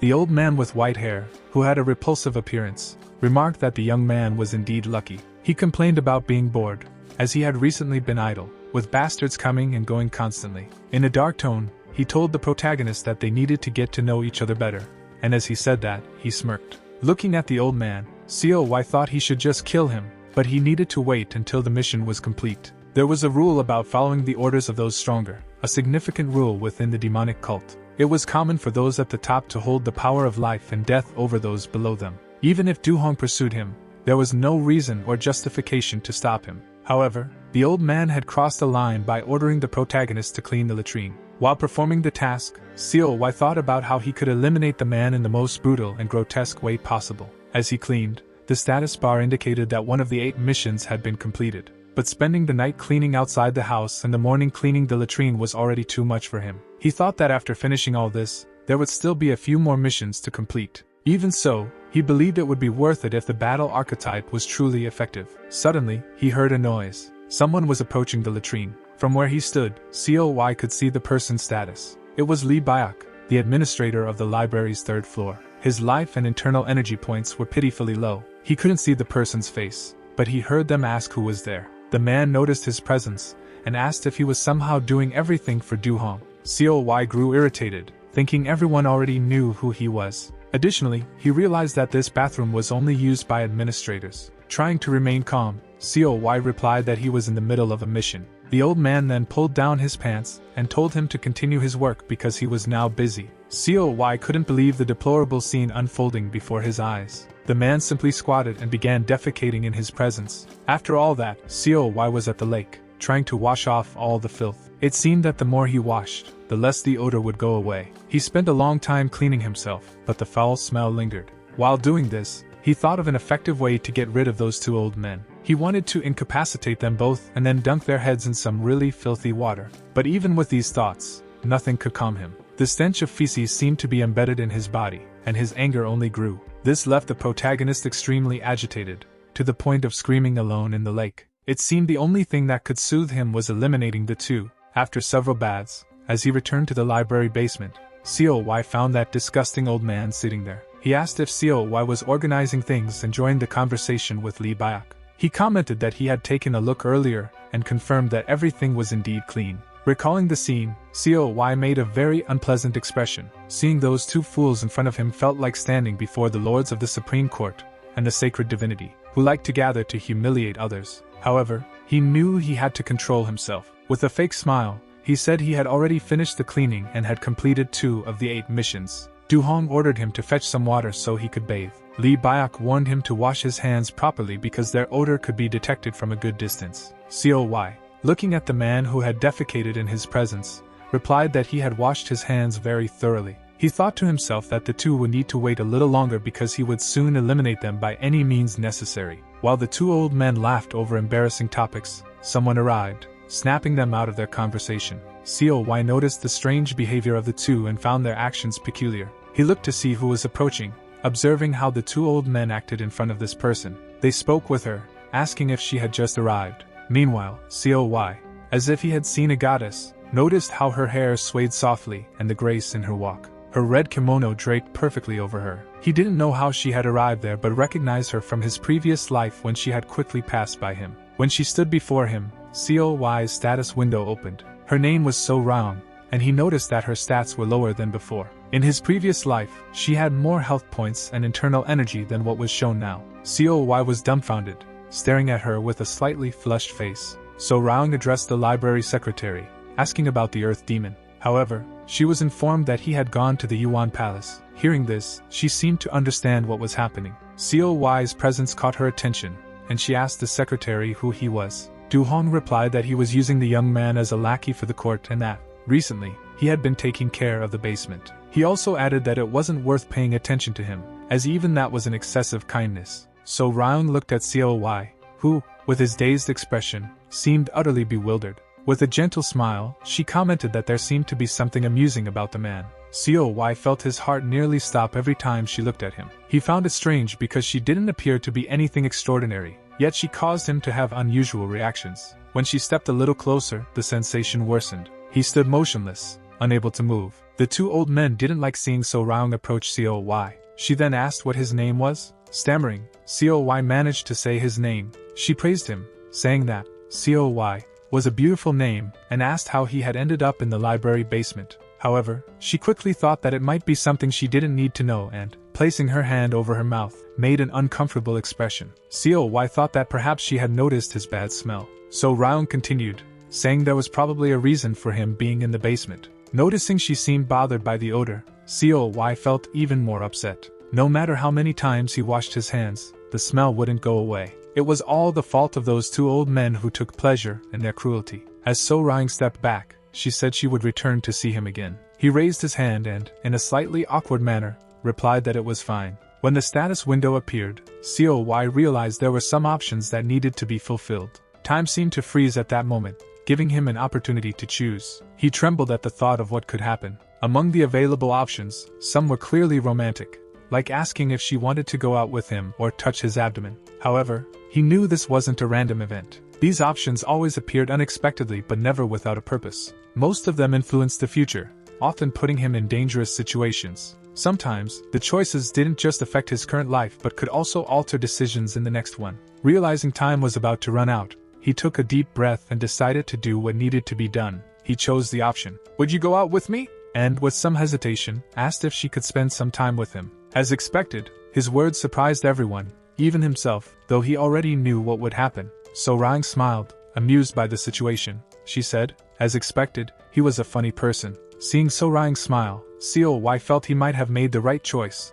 even though, until then, it seemed of little use. But the status window continued to appear, and he had to choose between the two remaining options. The pressure was making him panic. He felt like he had made a mistake, like the one with the Earth Demon. Each new option seemed harder to avoid. He knew he needed to accept the results of his choices, no matter how things unfolded. With time running out and no clear path forward, he had an idea. Maybe it was the wrong choice, but he decided to proceed anyway. He remembered that whenever he tried to pick the best option, things ended up worse. Taking a deep breath, he knew the decision wouldn't be easy. It was time to face the situation head-on, like a man. The next option was to ask if she wanted to be intimate with him. Clearly, to anyone, he looked crazy. Coy began by telling So Raung that the words he was about to say might not sound normal. He explained that he was trying to improve every day but, as she could see, hadn't yet escaped his current situation. He admitted that, despite being covered in dirty water and filth, he still couldn't express himself properly. Therefore, he was speaking directly, even knowing it probably wouldn't work. With courage, he told her that meeting her had been a great blessing. He tried to calm her with his words but ended up saying things no one else could understand. He simply let out all his feelings, releasing them without restraint. So Raung told Coy she wasn't upset with him. Confused, he didn't initially understand, thinking his actions would have provoked a different reaction. She explained that she wasn't bothered because she found his words to be incredibly honest. Coy realized she was sincere and, though it was hard for him to believe, understood she truly didn't mind what he had said. Meanwhile, the two old men continued to insult him, threatening to silence him forever. Their words began to bother So Raung, who decided to act. She turned to them and, with a firm look, told them they were making too much noise. With a quick and precise movement, she silenced them effortlessly. The two couldn't, and wouldn't, dare to react against someone like her. Afterward, she calmed down.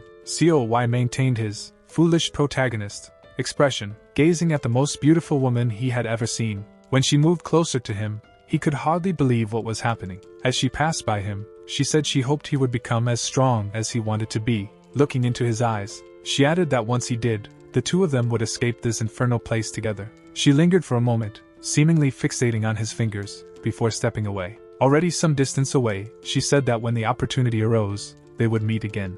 Coy, still in disbelief, reflected on the words she had spoken to him. He couldn't believe someone like her considered this place a hell. Yet, he knew that life was made up of countless decisions and that, over time, the sum of those choices would lead to a destination. He often heard that destiny could not be changed, but he felt that, in truth, the choice was up to each individual. The words above So Ryon's head indicated 3 more love points, something that seemed to hold significant meaning. As he continued his chores, hanging clean clothes on the line, he felt his body aching after the beating he had taken from those 2 old men. This time, they had truly crossed the line, mercilessly beating him. Despite this, he still felt satisfied because he had managed to obtain the Great War King's uniform, the white spiritual bomb created by Master Tenturas for grenades and passed down by the royal family, and a book written 250 years ago by the elder Dokyeon. He had acquired these items after rummaging through the old men's rooms while tasked with cleaning them. A message appeared, indicating that 4 of the 8 missions had been completed. He felt pleased, knowing he was just a few days away from finishing everything. However, even with this, he never imagined finding someone who thought like him in a place like that. Demonic arts were powerful martial techniques, but they also paralyzed their users' rationality. In the main cult, many were drawn by the promise of strength, and the desire to grow stronger led them to accept this power, often without question.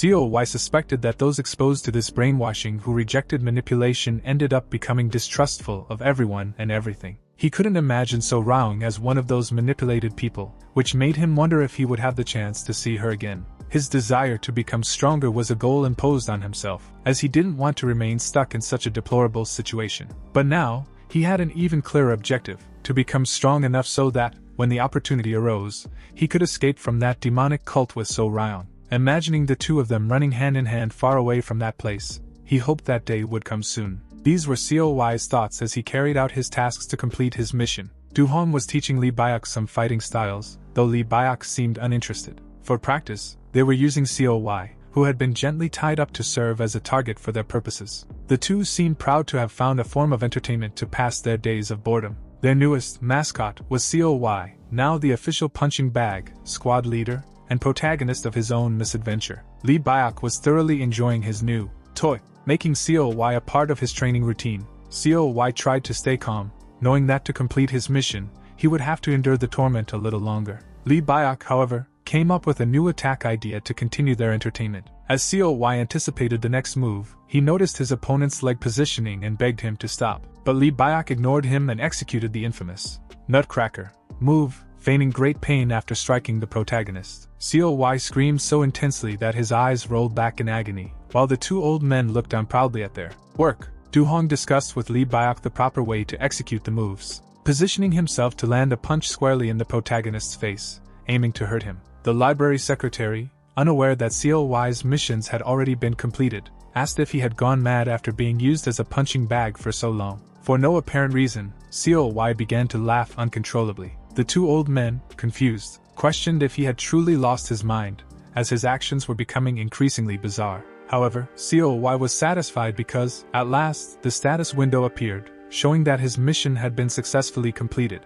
Now, he could finally get his revenge, making the 2 pay for the amusement they had at his expense during their moments of boredom. While Coy examined his status window to see what he had gained, Lee Byuk began mimicking his movements, mocking him, calling him various names, and attempting to undermine his credibility. Fueled by immense anger, Coy managed to break free from the ropes binding him. With force, he grabbed Lee Byuk's wrist as he tried to strike him. Coy declared that from that moment on, he would repay every day he had spent serving as their entertainment. He was determined to ensure that every moment they had enjoyed at his expense would be repaid, doubled. He started with the infamous Nutcracker move that Lee Byuk had so graciously demonstrated on him. The strike seemed too much, even for the old man, who screamed, expressing all the agony he was feeling. Coy felt immense satisfaction, as though he was repaying the torment he had endured, imagining their eggs being crushed like tofu. Meanwhile, the library secretary prepared to strike his number 1 punching bag. Coy,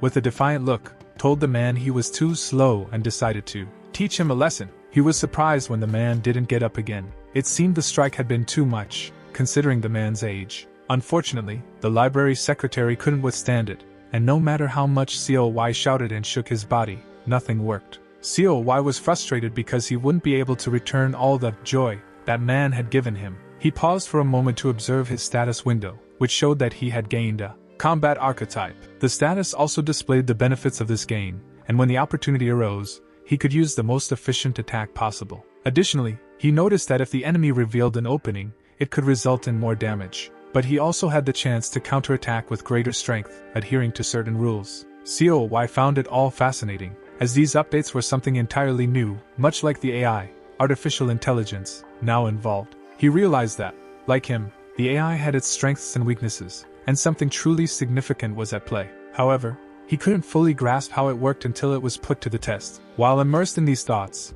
he didn't realize he was about to be attacked. It was only then that he noticed one of the men he had endured 6 days of agony with was still alive. This left him in the hands of the artificial intelligence, which was about to start the battle. The sensation was strange, as if he were leaving his own body. When he was launched into the air, he began screaming, not understanding what was happening. Gradually, he calmed down, as it felt like he was levitating but could still see what was happening to his body. Even though he couldn't intervene, he felt as if he were a spiritual projection. He grew concerned when he saw the enemy preparing to attack while the AI remained motionless, observing without acting. Desperately, he shouted, calling out to the other version of COY, trying to warn it of the imminent danger. But the AI remained calm and simply struck with great efficiency, executing movements and attacks COY had never imagined himself capable of. He watched in astonishment. He noticed that when the AI finished the battle, it defeated the enemy with just one strike. The artificial intelligence demonstrated physical and martial arts skills, prolonging the fight impressively and effectively,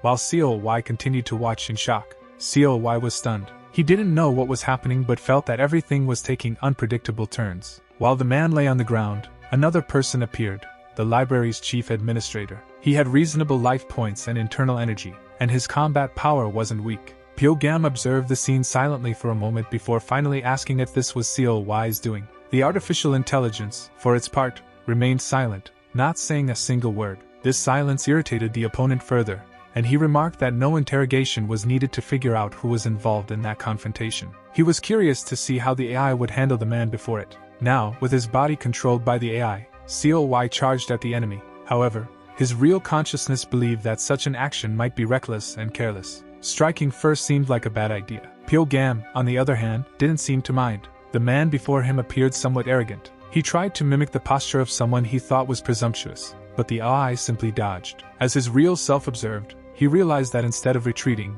the AI seemed to have anticipated the attack. COY paused to reflect. He realized that, with that strike, he could have easily lost his life. It felt as if he were merely watching, from the outside, what was happening to his body. He understood that the next movement, which seemed simple, was actually entirely calculated. It gave Pyogam no chance to land a decisive blow. No matter how much he tried, the dodges were perfect. COY, with his body guided by the AI, was putting on a true display of movement. He dodged with impressive fluidity and attacked with ferocity, like a wild beast, in a simple yet effective manner. This made the protagonist think that, perhaps, the movements were reckless. But he quickly realized that, with each pause, the AI seemed to be analyzing the enemy's movements before launching another direct attack. Pyogam, now out of patience, asked who he really was. But of course, he got no response, just repeated confrontations followed by acrobatic maneuvers. The artificial intelligence controlled COY's body as if it were a primal beast. However, all the attacks seemed to trigger powerful effects. The strikes forced Pyogam to make several mistakes,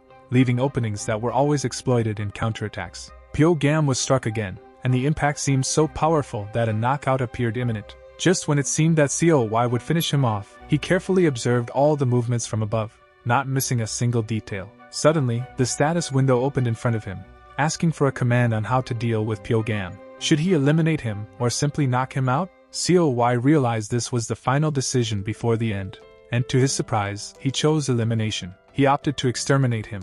Even he couldn't believe he would take such a cold and malicious action. But at that moment, the expression on his face was one of pure disdain. When the artificial intelligence's intervention ended, the available resources were displayed only once. COY was very pleased with the results. The total life points he spent to accomplish the feat were only 12. Moreover, he used none of his internal energy, relying solely on his combat strength. However, he was pulled back into control of his body and was glad to finally act on his own. He thought to himself that in a fight where he defeated 3 opponents using only 12 life points, he had never imagined he could fight like that. Back in the library basement, COY quickly took care of the bodies of the enemies he had eliminated. Looking at his reflection in the mirror, he noticed he had regained the 2 lives he had lost. Even so, he questioned whether he was truly strong enough to defeat the spy Jio-woon. If he managed to defeat him, it would be a significant achievement. Not only would it demonstrate his power, but it would also earn him the favor and respect of the Earth Demon. Now, he needed to prepare for the approaching battle. He opened the toolbox and began selecting the items he had collected, searching for those most suitable for the fight ahead. After organizing all the basic skills, he realized his life points had exceeded 20,000, and his internal energy surpassed 21,000. His combat power had reached an impressive 90,000. He was using an ordinary sword and the silver celestial cuirass armor. With all this, he seemed ready. Yet, he once again activated the combat archetype, setting it to turn-based mode. COY believed he had now completed all the preparations to finally face the spy. The day of the battle against Jio-woon had finally arrived, and the preparations for combat were complete. COY sat in position, watching the door and imagining when the enemy would arrive. Suddenly, the status window opened, showing that he had passed the critical point, asking if he wanted to save his progress. The window also asked where he would like to save, and he thought that, up to that point, nothing had been truly different from his previous life. However, there had to be a reason for those windows to appear. The pressure before him seemed to force him to make decisions, and he knew these would always have an impact on the future. Thus, he decided to save in the celestial year 95. After saving, he was still focused on the status window and didn't notice that the enemy had already arrived. Jio-woon observed COY, who was staring intently at something only he could see, feeling curious. As soon as COY realized he was being watched, he handed over the immortal pill as instructed. COY took the pill and put it in his mouth, as he had done before. He soon noticed his health and internal energy increasing. He then told the man to hand over the flying dragon pill. Jio-woon was startled by his words. COY continued, saying he had heard directly from the Earth Demon that Jio-woon had the pills. He demanded that Jio-woon hand over the pill, and without hesitation, the spy tossed it toward him. COY thought, what if it was like in his previous life? At that time, that man had likely prepared to strike him before he even had a chance to react. As he placed the pill in his mouth and chewed it, COY noticed the spy launching a punch in his direction. However, with his increased stats after ingesting the pill, he managed to grab Jio-woon's hand before the strike landed.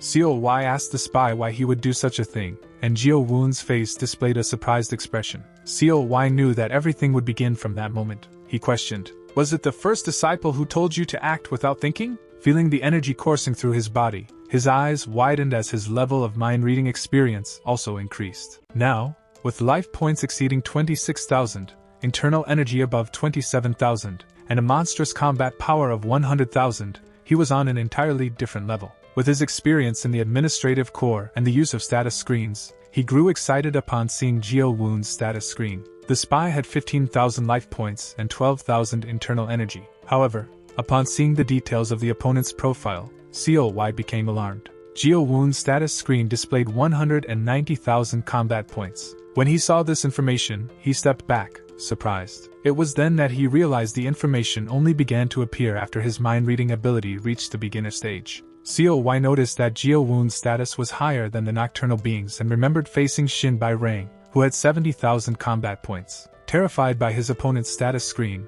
COY let his guard down, leaving an opening for an attack. Sweating and wide-eyed, he realized from the beginning that the difference in combat power was undeniable. When the status window indicated he was in danger, COY's only choice was to defend himself. Even so, Jio-woon's mere presence felt like an immense challenge. When Jio-woon launched the first attack, COY managed to retreat slightly, but the spy was no ordinary opponent and continued with his frontal assaults. The protagonist dodged and blocked, defending himself as best as he could. Until that moment, Jio-woon had amassed enormous experience and combat points that worked in his favor. COY, aware of this advantage, panicked, focusing solely on blocking attacks without much thought. However, this only created openings for his opponent, who constantly exploited the flaws in his defense. COY knew he needed a more effective strategy to defend himself. His last resort was to flee, realizing that continuing to block would lead to his defeat. As he maneuvered away, Jio-woon unleashed a powerful strike in his direction, hitting him with precision. The impact was so severe that CLY lost 10,000 life points and was thrown far away. Geo Woon's hostility was evident. The protagonist realized he couldn't keep up with the spy's swift and calculated movements. The situation felt hopeless, especially since using the great sword was out of the question, as his left hand wouldn't move. The only resources he had left were his life and chi. With limited options, COY decided to confront the enemy using martial arts. He thought that perhaps the fluorescent white demon martial art could aid him despite the enormous gap between them. He believed that with this technique, he might defeat Geo Woon.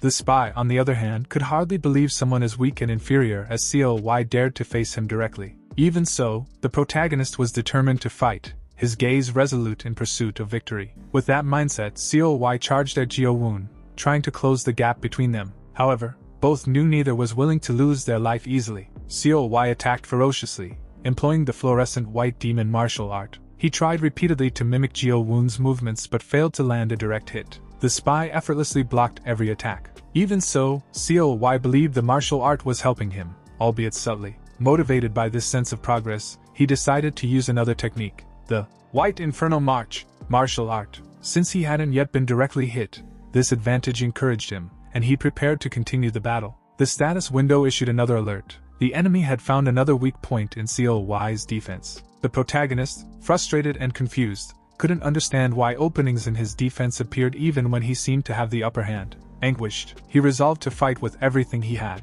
Since he had chosen to confront the enemy, he would do so with all his might. However, Geo Woon was prepared. This created serious challenges for CLY. He could only see the gleam of the enemy's blade as the power and technique were unleashed against him. The strike was precise. Geo Woon's blade pierced CLY's shoulder, causing excruciating pain. With that attack, Geo Woon ensured his opponent lost several life points, leaving him with less than 1,000. Now, coughing and wounded in the shoulder, CLY was hunched over as his opponent calmly observed. Geo Woon felt no urgency. He knew the visibly weakened CLY posed no further threat. The villain took advantage of the protagonist's vulnerability, and, with a precise strike, knocked CLY unconscious as he was on the verge of fainting. With the punch, CLY was unable to react, falling unconscious at the hands of his enemy. CLY was captured and taken to an unknown location, where he was tied to a chair. To force him back to consciousness, someone had to slap him across the face. His blurry vision began to return gradually, allowing him to see who was in front of him,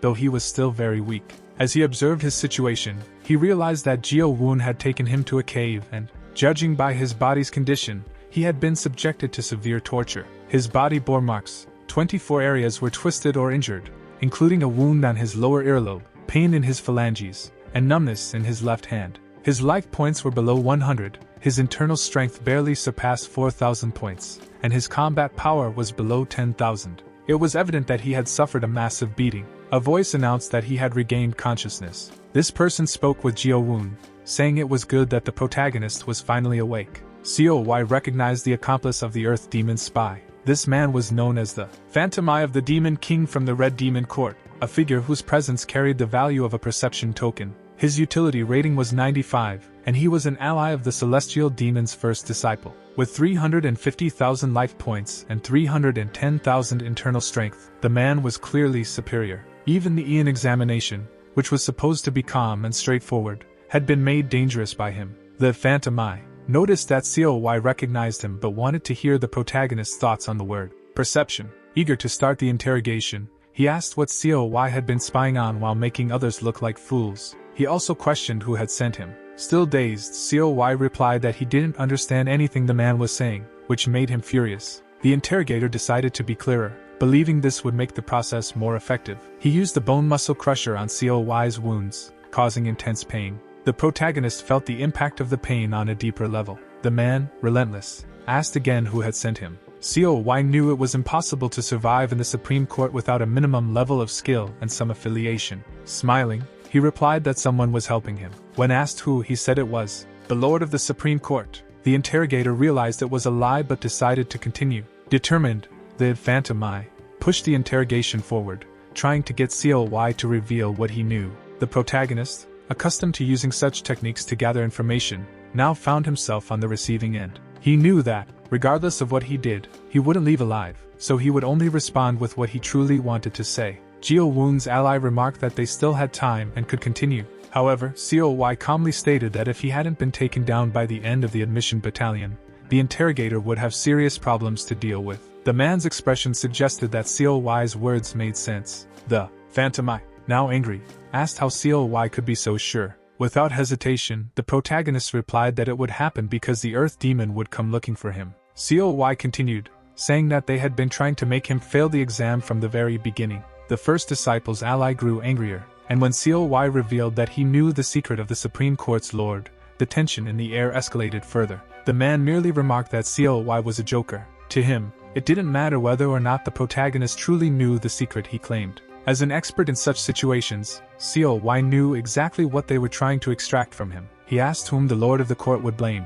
making it clear that, for convenience, the first disciple's spies were now interrogating him. After making this provocation, COY waited for a reaction. His guess was correct. There could only be one reason they were being so aggressive with him. He posed a threat to the first disciple. Seeing that his strategy was working, he taunted them further, asking why they were suddenly so terrified. This prompted them to begin forming a hypothesis. COY, seizing the moment, revealed that the Supreme Court's Lord's weakness was Gu Zhang from the Manhua sect. He believed that by dropping this information, the other side would start to act, and this thread of connection pointed directly to the first disciple. The spy agent, pulling COY's hair, sneered, saying it was amusing that he would say such things, especially when he had been the one to initiate the fight. COY then revealed that he knew they had initially planned to let him take the exam. However, from the beginning, the order of the exams didn't matter. The goal was that, after passing, he would have the freedom to choose any path, but this wouldn't happen. The Phantom Eye of the Demon King, their ally, would block his choice as planned. COY also suspected that the exam instructor was fraudulent and an ally of theirs. Even if he gave up midway through the process, they would still try to eliminate him. He was trying to understand the logic behind all this when he remembered the phrases that appeared when he failed the exam. They signified that he would not pass, no matter what he tried. The final opponent would be the very existence of Jio Woon. Knowing this, COY said, without hesitation, that he wasn't just speaking the truth. He was curious to know who was really helping him. And since that was the situation, he decided to reveal what he had told the Earth Demon about the Supreme Court Lord's secret. At that moment, the status window appeared, informing him that, with sharp perception, COY had identified the first disciple's intentions. This resulted in additional perception points, and the ability to enhance one of the martial arts he possessed. While observing the status window, a woman appeared, stating that he was more interesting than they had imagined. She declared that there was no longer a reason to continue listening to COY and that not even another second would be wasted on him. She explained that, regardless of the exam's outcome, COY had become a threat to the first disciple, which was unacceptable. COY, in disbelief, realized that the Supreme Court Master was also a spy. She looked at him coldly and said he would be executed on the spot. Before she carried out the attack, COY managed to say her name, as he had already sensed her presence in one of the lives he had lost. He knew this woman possessed monstrous strength. With a single move, she struck him, eliminating him effortlessly, and COY was once again transported to Celestial Year 95, Chapter 2-15. Now, he found himself back in the library basement, stunned, unable to believe he had just been defeated and revived. However, there was something COY learned from that loss. Passing the exam was completely impossible. Now, no matter what happened, he had no choice but to fight against the spy Jio Woon. From the start, COY had never been interested in choosing a life filled with such immense challenges. Nonetheless, he was ready to do whatever it took. He changed his combat style to the artificial intelligence mode. It was then that he remembered the combat style demonstrated during battles where the AI fought for him. Opening the toolbox, COY equipped himself with the Great King War uniform and the Warrior Spirit Sword. The Lunar Aroma dagger was stored in his pocket near his chest. He also left the White Skewer bomb on the table, preparing to create various attack combinations. This time, he would win. Because in the end, he had only one lucky coin left, and he needed to win at all costs.